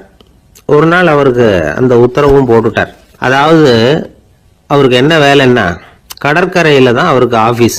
அங்கேயே இருந்து வேண்டியது. தினமும் எத்தனை கடல் அலை கரையில் மோதுது அப்படிங்கிறத கணக்கு எடுத்து ராஜாவுக்கு தெரிவிக்க வேண்டியது. இதுதான் அவருக்கு வேலை. பேசாமல் அலையை எண்ணிட்டு உட்காந்துருக்கிட்டோம். அப்போவாவது அவர் லஞ்சம் வாங்குற சந்தர்ப்பம் இல்லாமல் போயிடும் அவருக்கு. அப்படின்னு நினைச்சார் ராஜா. இந்த ஆளு கடற்கரைக்கு போய் டியூட்டியில ஜாயின் பண்ணிட்டார். ஒரே மாசத்துல அங்க சொந்தமா ஒரு பிரம்மாண்டமான மாளிகை கட்டி விட்டாரு. ராஜாவுக்கு இது பெரிய ஆச்சரியமா போச்சு. அலைய என்ற வேலையில அந்த ஆள் எப்படி பணம் சம்பாதிச்சார் அப்படின்னு விசாரிச்சு பார்த்தார் அக்கம் பக்கத்துல. அந்த ஆள் என்ன பண்ணிருக்கிறாருன்னா, கடற்கரையில போய் பொறுப்பை ஏத்துக்கிட்ட உடனே அங்க இருந்த மீனவர்கள் கிட்ட எல்லாம் இந்த கரையில ஒரு நாள்ல மோதுற அலைகள் எத்தனை அப்படின்னு கேட்டிருக்காரு. அது எப்படிங்க தெரியும் இருக்காங்க அவங்க. தினமும் அந்த எண்ணிக்கை தெரியணும். நம்ம ராஜாவுக்கு தினமும் அறிக்கை அனுப்பணும், டெய்லி ரிப்போர்ட். தவறுனா நீங்க இந்த கடல்ல போய் மீன் பிடிக்கிறதுக்கு ராஜாவோட அனுமதி கிடைக்காது அப்படின்னு இருக்காரு. உடனே மீனவர்களும் பயந்து போட்டாங்க. கடலுக்கு போறதுக்கு அனுமதி இல்லைன்னா பட்டினி கிடக்கிறது மாதிரி ஆயிடுமே. மெதுவா அந்த ஆளுகிட்ட போனாங்க, காதோட காதா சொன்னாங்க, ஐயா எங்களால கடல் அலைய எண்ண முடியாது. தினமும் எங்களால முடிஞ்சதை உங்களுக்கு பணமா கொடுத்துடுறோம். நீங்க தான் ராஜா கிட்ட சிபாரிசு பண்ணி நாங்க தொடர்ந்து மீன் பிடிக்கிறதுக்கு அனுமதி வாங்கி கொடுக்கணும் அப்படின்னு வேண்டிக்கிட்டாங்க. பணம் தினமும் சேர ஆரம்பிச்சுட்டுது. பதவியில மற்ற பதவியோட இந்த பதவி எவ்வளவோ மேல் அப்படின்னு நினைச்சுட்டான் அந்த ஆள். அது மட்டும் இல்ல, தயவு பண்ணி என்ன இந்த இடத்த விட்டு மாத்தி விடாதீங்க சார் அப்படின்னு வேற கேட்க ஆரம்பிச்சுட்டானா. என் நண்பர் ஒருத்தர் ஆழ்ந்த சிந்தனையில இருந்தார். என்ன யோசனை பண்றீங்கன்னு கேட்டேன். தலைவர் ஆகணும்னு பாக்குறேன், அதுதான் என்ன வழின்னு யோசிச்சுக்கிட்டு இருக்கேன்னார். நான் கூட அது மாதிரி யோசிச்சு பார்த்தேன். அதுக்கப்புறம் அந்த யோசனையை கை விட்டுட்டேன் அப்படின்னோம். ஏன்னு கேட்டார். அதுக்கான தகுதிகள் நமக்கு இல்லைங்கிறது புரியுது. அது நமக்கு புரியறத விட நம்ம விட மற்றவங்களுக்கு நல்லா புரிஞ்சு போச்சு. அதனால பேசாம கம்முன்னு இருந்துடுறது தான் நல்லது அப்படின்னோம். தலைவர் ஆகிறதுக்கு தகுதிகள் வேற உண்டோ அப்படின்னு கேட்டார். அவரு யதார்த்தமா தான் கேட்கிறார். நாங்க உடனே எங்ககிட்ட இருந்த ஒரு புத்தகத்தை எடுத்து அவர்கிட்ட கொடுத்தோம். படிச்சு பாருங்கன்னு. தலைவர் ஆகிறதுக்கு என்ன வழி அப்படிங்கறத பத்தி அதுல போட்டிருக்கிறாங்க. முதல் வழி என்ன தெரியுமா? ஒரு 4 பேர் முன்னாடி இல்லைன்னா ஒரு கூட்டத்துக்கு முன்னாடி நீங்க பேச போறீங்க. அப்போ எப்படி ஆரம்பிக்கணும்னா, உண்மையான புகழ்ச்சி, நேர்மையான பாராட்டு, இதோட ஆரம்பிக்கணும். எடுத்ததுமே அது சரியில்லை இது சரியில்லைன்னு பேசிட்டு இருக்க கூடாது. மக்களை பார்த்து நீங்க தான் தப்பு பண்ணிவிட்டீங்க அப்படின்னு நேரடியா சொல்லக்கூடாது. தவறு இருந்தாலும் அதை மறைமுகமா ஏதாவது கதை சொல்லி அதுல இருந்து அவங்க புரிஞ்சுக்கிற மாதிரி செய்யணும். அடுத்தவங்க பண்ண தப்பு என்னன்னு அலசறதுக்கு முன்னாடி நீங்க பண்ணின தப்பு என்னங்கிறத பத்தியே பேசுங்க. எதுக்கும் நேரடியா உத்தரவு போட்டுக்கிட்டு இருக்க கூடாது. இதை நீங்க செய்யணும் அப்படின்னு சொல்றதுக்கு பதிலா நீங்க இப்படி செஞ்சா எப்படி இருக்கும் அப்படின்னு கேள்வி மாதிரி கேட்கணுமா. இப்படி கேட்டா அது உத்தரவு மாதிரி தெரியாதான். அடுத்தவங்க மரியாதையை காப்பாத்துறது மாதிரி பேசணுமா. உங்க பேச்சு இன்னொருத்தரை அவமானப்படுத்துறது மாதிரி இருக்கக்கூடாதான். ஏன்டா இவங்கிட்ட போய் மாட்டிக்கிட்டோம்னு யாரும் நினைச்சிடக்கூடாது. ஒவ்வொரு சின்ன வளர்ச்சியையும் பாராட்டணும். வெற்றி சாதாரணமா இருந்தாலும் பாராட்டாம இருந்துடக்கூடாது. பாராட்டும் பொழுது தாராளமா இருக்கணும். குறை சொல்லும் பொழுது கவனமா இருக்கணும். வாய்க்கு வந்தபடி பேசிவிட்டா அதுக்கப்புறம் வகையா மாட்டிட்டு முழிக்க வேண்டியிருக்கும். நீங்க பேசுறது இன்னொருத்தருக்கு ஒரு கௌரவத்தையும் மரியாதையும் உண்டு பண்றது மாதிரி இருக்கணும். நீங்க பேசுறது அடுத்தவங்களுக்கு இருக்கிற கொஞ்ச நெஞ்ச மரியாதையும் எடுத்து விடுறது மாதிரி இருக்கக்கூடாது. உங்க பேச்சை கேட்டா கேட்கறவங்களுக்கு ஒரு ஊக்கம் வரணும், உற்சாகம் வரணும். தவறு எதுவா இருந்தாலும் அது சுலபமா திருத்திக்கலாம், சரி பண்ணிக்கலாங்கிறது மாதிரி இருக்கணும் உங்க பேச்சு. அடுத்தவங்களை சந்தோஷப்படுத்துங்க. உங்க யோசனைய கேட்டு நடந்துக்கிறதுனால அந்த சந்தோஷம் அவங்களுக்கு கிடைக்கணும். இந்த தகுதியெல்லாம் உங்ககிட்ட இருந்தா நீங்க ஒரு சிறந்த தலைவர் ஆகலாம் அப்படின்னு அந்த புஸ்தகத்துல போட்டிருக்கு. இந்த காலத்துல தலைவர் ஆகிறதுக்கு வேற சில தகுதிகள்லாம் கூட தேவைப்படுது. ஒரு புள்ள தன்னுடைய அப்பா கிட்ட, அப்பா உன்ன மாதிரியே நானும் அரசியல்ல சேரணும், தலைவர் ஆகணும்னு ஆசைப்படுறேன். இன்னையிலிருந்து எனக்கு அரசியல் பாடம் கத்துக் கொடு அப்படின்னு கேட்டிருக்கான். அவரும் சரின்னு சொல்லிவிட்டு ஒரு பெரிய ஏணி எடுத்துட்டு வந்தாராம். ஒரு செவுத்துல சாத்தினார். இந்த ஏணியில ஏறி உயர போய் அங்க பரன் மேல இருக்கிற ஒரு புத்தகத்தை எடுத்துட்டு வாடான் இருக்கார் மகனை பார்த்து. அப்பா ஏணி ரொம்ப உயரமா இருக்குது, நீ ஜாக்கிரதையா இதை புடிச்சுக்கோ, நான் ஏறி போறேன் அப்படின்னு நான் பையன். பயப்படாத, நான் பாத்துக்கிறேன்னாரு அப்பா. பையன் ஏணியில ஏறனா உச்சிக்கு போனதும் அப்பா கையை எடுத்துட்டார். ஏணி அப்படியே சரிஞ்சுட்டுது. பையன் பொத்துன்னு கீழே விழுந்துட்டான். இடுப்பு பிடிச்சிக்கிட்டே எழுந்திரிச்சான். என்னப்பா இது, இப்படி என்னை ஏற விட்டுட்டு கையை விட்டுட்டியே, இப்படி கை விடலாமா அப்படின்னு கத்தியிருக்கான். அப்பா நிதானமா சொன்னாராம், அவசரப்படாதப்பா, அரசியல்ல இதுதான் முதல் பாடம். பெத்த அப்பனா இருந்தாலும் அவனை நம்பாதே அப்படின்னு உபதேசம் பண்ண ஆரம்பிச்சாராம். கிபி 1078 வருஷம் மார்ச் மாதம் 19ஆம் தேதி திங்கட்கிழமை அதிகாலை நேரம் ஒரு குழந்தை பிறந்தது. எங்க தெரியுமா? காஸ்பியன் கடலுக்கு தெற்கே பாரசீக மொழி வழங்கிய தபரிஸ்தான் மாநிலத்துல ஜீலான்கிற புனித நகர், அதோட புறநகர் பகுதியில உள்ள நீப்புங்கிற ஊர்ல தான் அந்த குழந்தை பிறந்தது. அந்த இடம் இப்போ ரஷ்யாவில் இருக்கு. அந்த குழந்தை யாருன்னு நினைக்கிறீங்க? அதுதான் முஹித்தீன் பெருமான், ஆன்மீக சாதனைகள் புரிந்த மகான் முஹித்தீன் ஆண்டகை. தன்னுடைய 18வது வயசுல உயர்கல்விக்காக ஜீலான் நகரத்தை விட்டு பகுதாத் நகரத்துக்கு புறப்பட்டு போறார். இளம் பிராயம் தானே, அதனால துணைக்கு ஒரு வர்த்தக கூட்டத்தோட சேர்ந்து போயிட்டு இருக்கிறார். ரொம்ப தூரம் போகணும். ஒவ்வொரு இடமா தங்கி தங்கி போயிட்டு இருக்கிறாங்க. ஒரு இடத்துல ஒரு கொள்ளை கூட்டம் பயங்கரமான ஆயுதங்களோட அவங்கள வழிமறிச்சுட்டுது. அந்த வர்த்தக கூட்டம் வச்சிருந்த பொருள்களை எல்லாம் அவங்க பறிச்சு விடுறாங்க. இவங்களும் பயந்துகிட்டு இருந்தது எல்லாத்தையும் அவங்க கிட்ட கொடுத்துடுறாங்க. முஹித்தீன் ஆண்டகை மட்டும் இதையெல்லாம் பார்த்துக்கிட்டு தனியா ஒதுங்கி நிக்கிறார். ஒரு 18 வயசு பையன் மட்டும் இப்படி தனியா அநாத சிறுவன் மாதிரி நின்றுட்டு இருக்கிறத அந்த கொள்ளை கூட்டத்துல இருந்த ஒருத்தன் பாக்குறான். கிட்ட நெருங்கி வர்றான். அலட்சியமாவும் கிண்டலாவும் உங்ககிட்ட ஏதாவது இருக்குதா அப்படின்னு கேக்குறான். இவங்கிட்ட என்ன இருக்க போகுது அப்படிங்கிற நம்பிக்கையில அவன் அப்படி கேக்குறான். உடனே இவரு இருக்குதே, என்கிட்ட 40 தீனார் இருக்கு அப்படிங்கிறார். இப்படி சொல்லியும் அந்த கொள்ளைக்காரனுக்கு நம்பிக்கை வரல. என்னடா விளையாடாத, பொய் சொல்லாத, உண்மையை சொல்லு அப்படிங்கிறான் அவன். உண்மையை தான் சொல்றேன், என்கிட்ட 40 தீனார் இருக்கு அப்படிங்கிறார் இவர். எங்க வச்சிருக்கிற அப்படின்னு கேக்குறான். சட்டையின் விழாப்புறத்துல உள்ள பகுதியில அதை வச்சு தச்சிருக்கிறாங்க அப்படின்னு உண்மையை சொல்றார். உடனே கொள்ளை கூட்ட தலைவன் அதை கத்தியால கீறிப்பார் அப்படின்னு உத்தரவு போடுறான். அந்த சட்டையை கிழிக்கிறாங்க. உள்ள இருந்து 40 பொற்காசுகளும் பொல பொலன்னு கீழே கொட்டுச்சு. அதை பார்த்த உடனே அந்த கொள்ளை கூட்ட தலைவன் மலைச்சு போய் நின்னுட்டான். காசை பார்த்துட்டு அவன் மலைச்சு போல, பொய் பேசாத அந்த பையனோட நேர்மையை பார்த்துட்டு அவன் அப்படி நின்னான். மெதுவா அந்த பையன் கிட்ட வந்தான். ஏன்பா, நீ என்ன பணக்கார குடும்பமா அப்படின்னு கேட்டான். அப்படிலாம் இல்ல, எனக்கு அப்பா இல்ல, அம்மா மட்டும்தான் உண்டு. எங்க அப்பா எனக்குன்னு விட்டு போன சொத்தே இந்த 40 தீனார் தான் அப்படின்னாரு இவர். அப்படி இருந்துமா உண்மை பேசணும்னு ஆசைப்பட்டேன். என்கிட்ட ஒண்ணும் இல்லைன்னு ஒரு வார்த்தை சொன்ன உன்னை விட்டுருப்போமே அப்படின்னா அவன். அப்படி இல்லைங்க, நான் இறைவன் திருநாமத்தை அறியக்கூடிய கல்வி ஞானத்துக்காக இப்ப போயிட்டு இருக்கிறேன். இறைவன் திருநாமத்தை உச்சரிக்க வேண்டிய நாவால பொய் பேசக்கூடாதுன்னு எங்க அம்மா சொல்லி இருக்கிறாங்க. அதனால நான் எப்பவுமே பொய் சொல்ல மாட்டேன் அப்படின்னு என்னுடைய தாய்க்கு வாக்கு கொடுத்திருக்கிறேன் அப்படின்னாரு அவர். முஹித்தீன் பெருமான் வார்த்தைகளை கேட்ட அந்த கொள்ளையர்கள் மனம் திருந்தி நல்லவங்களா ஆயிடுறாங்க. அந்த கொள்ளையர் தலைவன் பிற்காலத்துல ஒரு பெரிய மகான் ஆயிடுறார்.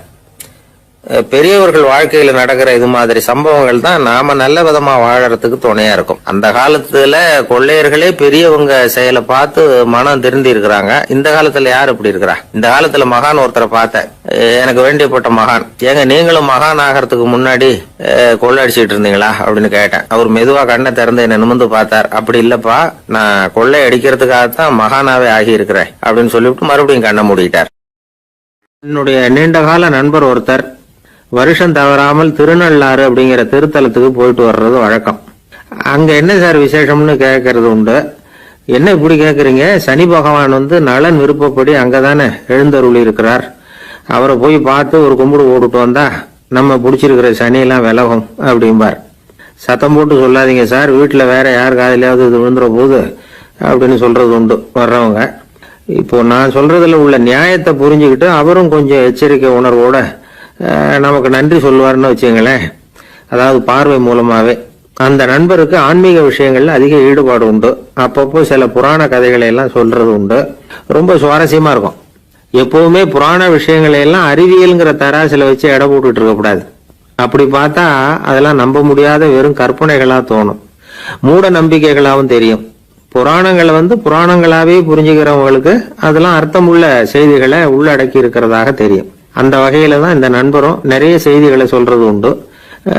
சனியை போல கொடுக்கறவனும் இல்லை, சனியை போல கெடுக்கிறவனும் இல்லை அப்படின்னு சோதிடர்கள் சொல்லுவாங்க. நாம ஏதாவது ஒரு வம்புல மாட்டிக்கிட்டா பிடிச்சது சனி அப்படிங்கிறோம். ராவணன் எப்பேற்பட்ட வீரன், அவனே சனி பார்வைப்பட்டது தானே சங்கடப்பட ஆரம்பிச்சான் அப்படின்னார் நண்பர். அது எப்படிங்கன்னு கேட்டேன். அவர் சொல்ல ஆரம்பிச்சார். இந்த ராவணன் இருக்கானே, நவ கிரகங்களையும் புடிச்சு கொண்டுட்டு தன்னுடைய சிம்மாசனத்துல அப்படியே படிகளா போட்டு வச்சுட்டானா, ஒவ்வொரு படியா. பாவம், அந்த 9 தேவதைகளும் ஒவ்வொரு படியா குப்புற கிடக்குறாங்க. நவக்கிரகம் நம்மளை ஆட்டி படைக்குதுன்னு நாம சொல்லிட்டு இருக்கிறோம். ஆனால் அந்த நவக்கிரகங்களை ராவணன் எப்படி வச்சிருந்தான் பாருங்க. எல்லாரையும் சிம்மாசனத்துக்கு பக்கத்தில் படிப்படியாக போட்டு வச்சிருக்கிறான். காலை அது மேலே வச்சு தான் ஏறி போகணும். வேற வழி இல்லாமல் எல்லாரும் குப்புற விழுந்து கிடக்குறாங்க. ராவணன் ஒவ்வொரு தடவையும் இவங்க முதுகில் அடி வச்சு ஏறி தான் அந்த சிம்மாசனத்துக்கு போகிறது வழக்கம். இப்படி நடந்துகிட்டு இருக்கிறது நாரதர் கண்ணில் போட்டுட்டு தான். அவர் சும்மா இருப்பாரா? யோசனை பண்ணார் என்ன செய்யலாம் அப்படின்னு. ஒரு முடிவு பண்ணிட்டு நேரா ராவணன் கிட்ட போனாராம்.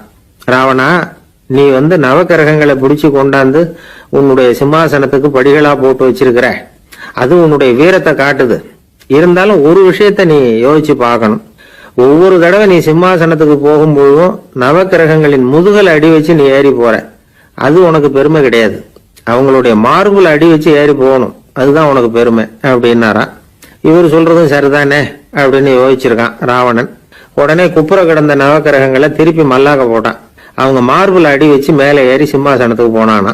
அப்படி போயிட்டு இருக்கும் பொழுது சனி பகவானின் பார்வை அவன் மேல பட்டுதான். அவ்வளவுதான். என்னாச்சு தெரியுமா? சூர்பனகை தேடி வந்தா. சீதையோட அழகை பத்தி தன்னுடைய அண்ணன் கிட்ட சொல்ல ஆரம்பிச்சுட்டா. விவகாரம் ஆரம்பமாயிட்டது. அதுதான் சனியனுடைய வேலை அப்படின்னு சொல்லி இந்த கதையை சொல்லி முடிச்சார் என்னுடைய நண்பர். ஆக சனியின் பார்வை நம்ம பேல படாம பாத்துக்கிறது தான் நல்லதுங்கிறீங்க அப்படின்னு.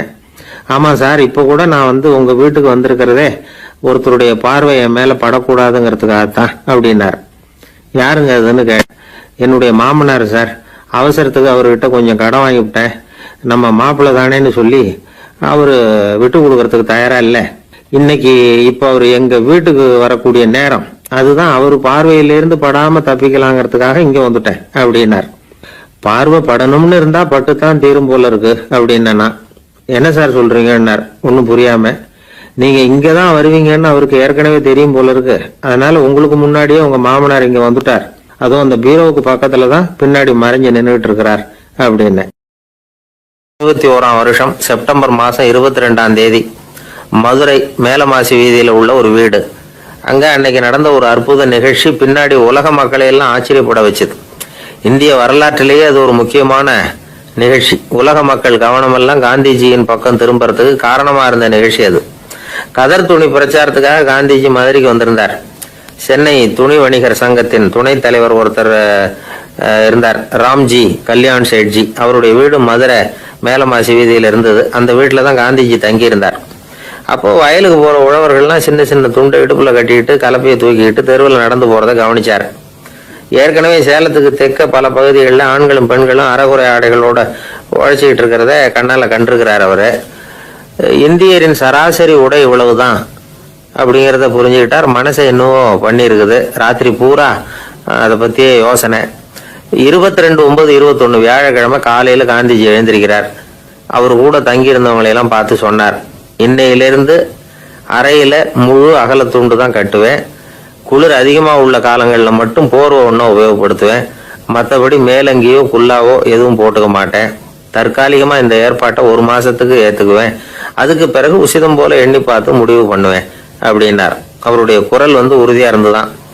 உடனே செயலில் இறங்கினார். தம்முடைய 10 முழ வேட்டி, மேலங்கி, உள் சட்டை, குல்லா எல்லாத்தையும் களைஞ்சார். வேட்டியிலிருந்து ஒரு 4 முழ துணியை எடுத்துக்கிட்டார். இதுக்கு உதவி செஞ்சவர் அன்னைக்கு விருதுநகர்ல பிரபல தொண்டரா இருந்த பழனிக்குமார பிள்ளை. வெட்டி எடுத்த துண்டை நீள வாக்குல ரெட்டையா மடிச்சாரு. அதை இடுப்புல துண்டு மாதிரி கட்டிக்கிட்டாரு. தலையில சின்ன உச்சி குடுமி, அறையில சின்ன துண்டு. அண்ணல் காந்தி ஆண்டி கோலத்துல காட்சி அளிக்கிறார். கூட இருந்தவங்களை பார்த்து காரைக்குடிக்கு புறப்படலாமே அப்படின்னார். அவர் நண்பர்களும் சீடர்களும் திகைச்சு போய் நிக்கிறாங்க. இந்த விரதம் நிரந்தரமா ஆயிடுமோங்கிற பயம் அவங்களுக்கு. எப்படியோ இந்த விவரம் ராஜாஜிக்கு அன்னைக்கு பிரபலமா விளங்கின தேசபக்தர் டாக்டர் TSS ராஜனுக்கு எட்டுச்சு. உடனே 2 பேரும் ஓடி வந்தாங்க. வேண்டாமே இந்த கோலம் அப்படின்னாங்க. காந்திஜி தன்னுடைய முடிவில் உறுதியா இருந்தார். ராஜாஜி என்னென்னமோ வாதம்லாம் பண்ணி பார்த்தார். உங்களுடைய வாதத்துக்கு என்னால் பதில் சொல்ல முடியல, இருந்தாலும் நான் செய்யறது தான் சரிங்கிறதுல எனக்கு சந்தேகம் இல்லை. இன்னைக்கு அதிகாலை 3 மணி இருக்கும். நான் ஓரளவு விழிச்சுக்கிட்டேன். அதாவது உறக்கமும் விழிப்புமா இருந்த நிலையில எனக்கு இந்த எண்ணம் உண்டாச்சு. இது என்னுடைய அந்தராத்மாவின் ஆணை, அதை என்னால் மீற முடியாது அப்படின்னு சொல்லிவிட்டாராம் காந்திஜி. கதர் பிரச்சாரத்துக்காக காரைக்குடிக்கு கிளம்பினார். வாசல்ல 4 மோட்டார் வண்டிகள் காத்துக்கிட்டு இருந்தது. வீதியில 2 பக்கமும் ஜனங்கள். காந்திஜி இடுப்பு துணியோட மோட்டார் வண்டியில ஏறினார். நண்பர்களும் சீடர்களும் மக்களும் உடல் சிலிர்க்க அந்த காட்சியை பார்க்கறாங்க. மோட்டார் வண்டி நகர ஆரம்பிக்குது. எப்பேற்பட்ட காட்சி அது! சுக்கநாத பெருமானியே கூலி ஆளாக்கிய மண், அப்படி ஆக்கி மண் சுமக்க வச்ச மதுரை இல்லையா, அந்த மதுரை தான் காந்திஜி துறவி கோலம் கொள்றதுக்கும் காரணமா இருந்திருக்குது. இது இன்னைக்கு எத்தனை பேருக்கு தெரியும்? ஒரு தடவை காந்திஜி நேருவும் சுற்றுப்பயணம் செஞ்சாங்களாம். ஒரு இடத்துல நடந்து போயிட்டு இருக்கிறாங்க. குறுக்க ஒரு வாய்க்கால். நேரு என்ன பண்ணார் தெரியுமா? தன்னுடைய இளமை துடிப்பை காட்டுறதுக்காக கொஞ்சம் தூரம் பின்னாடி போய் அங்கேருந்து வேகமாக ஓடி வந்து அந்த வாய்க்காலை தாண்டினாராம். காந்திஜி அப்படி பண்ணல. பக்கத்தில் இருந்த பாலம் வழியா அந்த வாய்க்காலை கடந்து வந்தார்.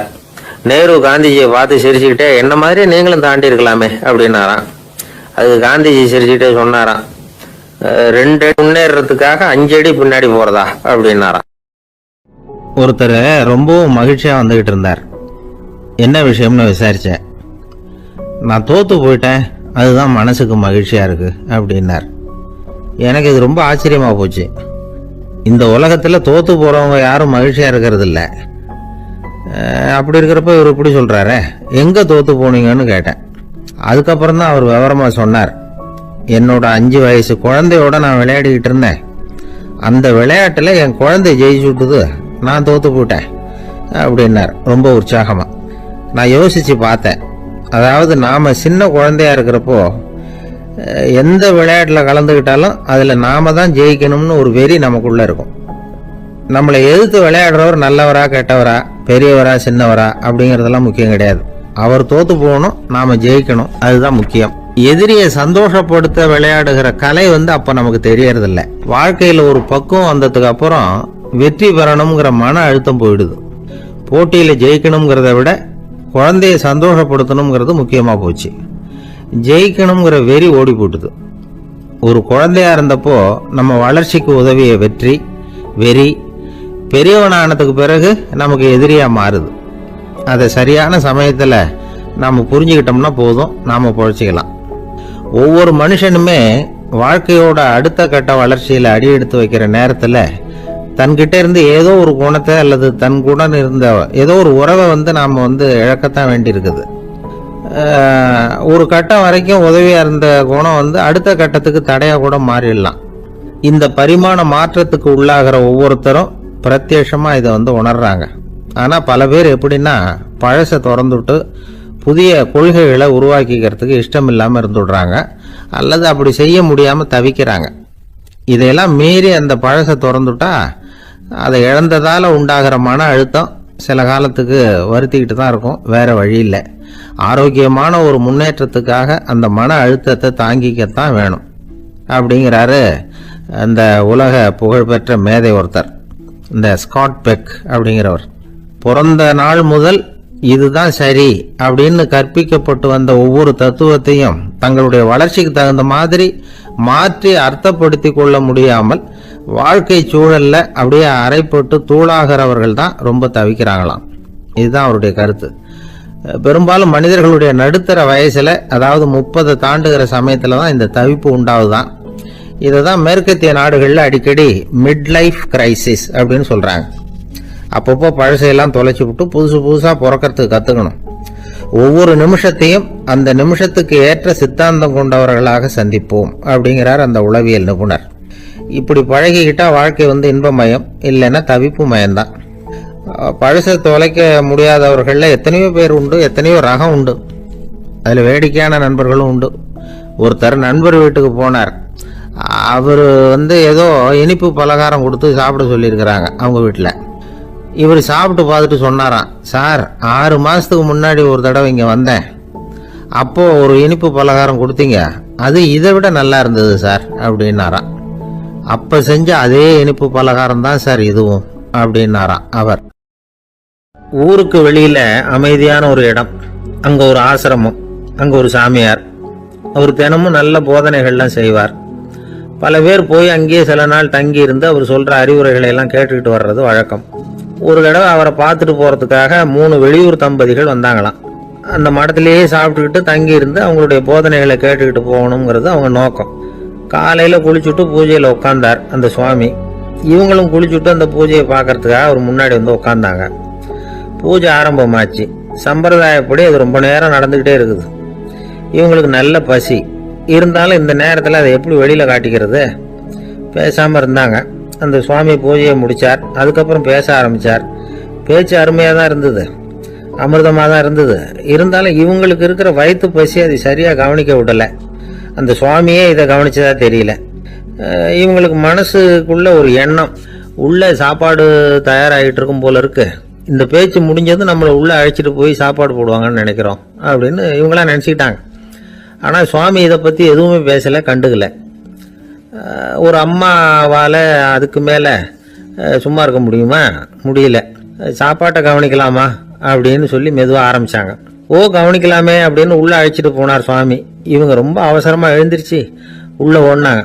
அங்கே ஒரு மேஜை மேலே ஒரு கிண்ணம் மூடி இருந்தது. ஓ இதுதான் சாப்பாட்டு மேஜை போல இருக்கு, இங்கே சாப்பாடு வந்துடும் அப்படின்னு நினச்சாங்க. உடனே போய் சுற்றி உட்காந்துக்கிட்டாங்க. சுவாமி அந்த கிண்ணத்தை எடுத்து அந்த அம்மா கிட்ட கொடுத்தார். அவங்க அதை வாங்கி மூடியை திறந்து பார்க்குறாங்க. உள்ளே ஒரு சாவி இருக்குது.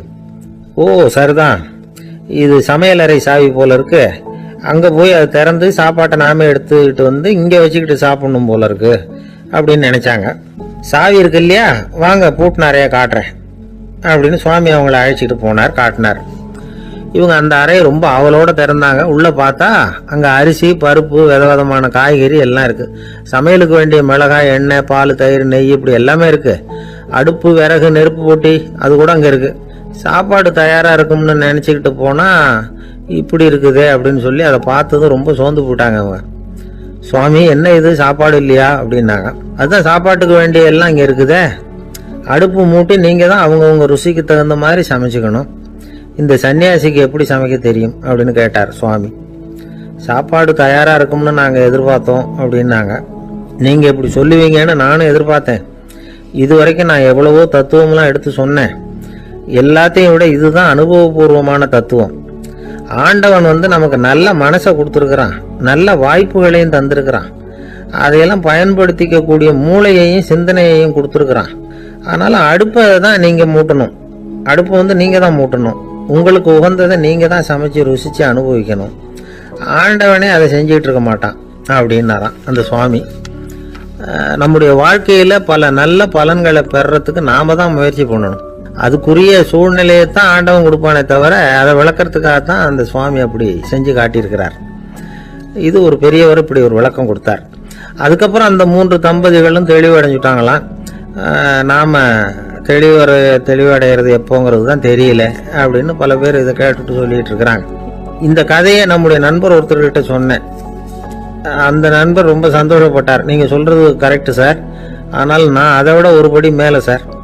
எனக்கெல்லாம் அரிசி பருப்பு இருக்கிற ரூம் எதுன்னு கையை காட்டிட்டா போதும், உடனே கிண்ணத்துலேருந்து சாவியை எடுத்து கொடுக்கணுங்கிற அவசியம்லாம் இல்லை எனக்கு.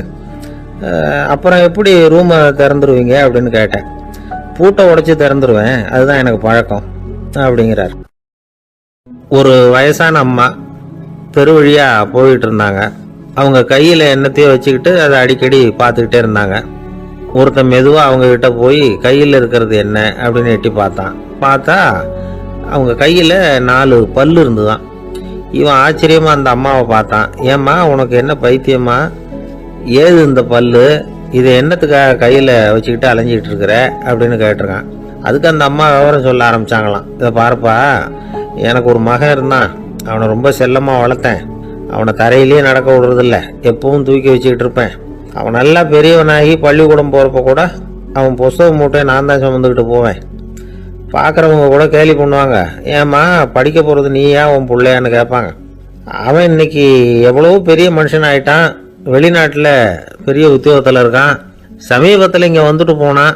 ஒரு நாள் ஏதோ கோபத்தில் என்ன அரைஞ்சுட்டான். அப்போ இந்த 4 பல்லும் கீழே விழுந்துட்டுது. இன்னமும் கூட விழுந்திருக்கும், ஆனால் பல்லு தான் இல்லை. என் புள்ள அரைஞ்சதுனால விழுந்த பல்லு இல்லையா அது, அதனால் இதை எப்பவும் என் கையிலேயே வச்சுக்கிட்டு ஆசையோடு பார்த்துக்கிட்டு இருக்கிறேன். அவன் தான் வெளிநாட்டுக்கு போட்டான், அவனை பார்க்க முடியாத ஏக்கத்தை நான் இந்த பல்லை பார்த்து போக்கிக்கிறேன் அப்படின்னு நாங்களாம் அந்த அம்மா. இந்த கதை எதுக்காகன்னா, தாய் அன்பு அப்படிங்கிறது எப்படிப்பட்டதுங்கிறத புரிஞ்சுக்கிறதுக்காக. கல்யாணம் ஆனதுக்கு அப்புறம் தாயை மறந்து விடுறவங்க எத்தனை பேர் இந்த உலகத்தில், அவங்க காதில் விழணுங்கிறதுக்காக தான் இந்த தகவல். ஆனால் ஒரு விஷயம் மட்டும் நல்லா புரிஞ்சுக்கணும், தாயை மதிக்க தெரிஞ்சவங்க தான் இன்றைக்கி வாழ்க்கையில் எல்லா விதத்துலேயும் முன்னுக்கு வந்திருக்கிறாங்க. வேணும்னா விசாரித்து பார்த்துக்குங்க. இன்னும் ரொம்ப இருந்தாங்க. அவங்க தினமும் ஒரு கோயிலுக்கு வருவாங்க. சாமியை பார்த்து, கடவுளே நான் இறந்து போனால் நரகத்துக்கு போகணும், அப்படின்னு வேண்டிக்குவாங்களாம். எல்லாரும் சொர்க்கத்துக்கு போகணும்னு தானே கடவுள்கிட்ட வேண்டிக்குவாங்க. இந்த அம்மா தினம் வந்து நான் நரகத்துக்கு போகணும் அப்படின்னு வேண்டிக்கிறாங்க. அங்கேருந்து அர்ச்சகருக்கு இது சந்தேகம். ஒரு நாள் அதை நேரடியாகவே அவங்கக்கிட்ட கேட்டுவிட்டார். அதுக்கு அந்த அம்மா பதில் சொன்னாங்களாம், ஐயா, எனக்கு கல்யாணம் ஆகி ரொம்ப நாள் வரைக்கும் குழந்தை பாக்கியம் இல்லாமல் இருந்தது. கோயில் குளம் எல்லாம் சுற்றி வந்தேன். ரொம்ப நாள் கழித்து ஒரு குழந்தை பிறந்தது, ஆண் குழந்தை. அவனை நான் ரொம்ப செல்லம் கொடுத்து வளர்த்தேன்.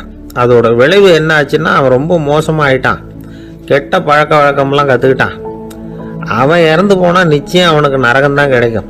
அந்த அளவுக்கு கெட்டவன் அவன். அப்படிப்பட்ட காரியங்கள்லாம் பண்ணிகிட்டு இருக்கான், எனக்கு தெரியும். இவனுக்காக நரகத்தில் கூட யாரும் தயவு காட்ட மாட்டாங்க, தாட்சண்யம் காட்ட மாட்டாங்க. அதனால் இவனுக்கு முந்தி நான் இறந்து நரகத்துக்கு போயிட்டா அங்கே இவனை கவனிச்சிக்கலாமே, இவனுக்கு பணிவிடை செய்யலாமேன்னு பார்க்குறேன் அப்படின்னு நாங்களாம்.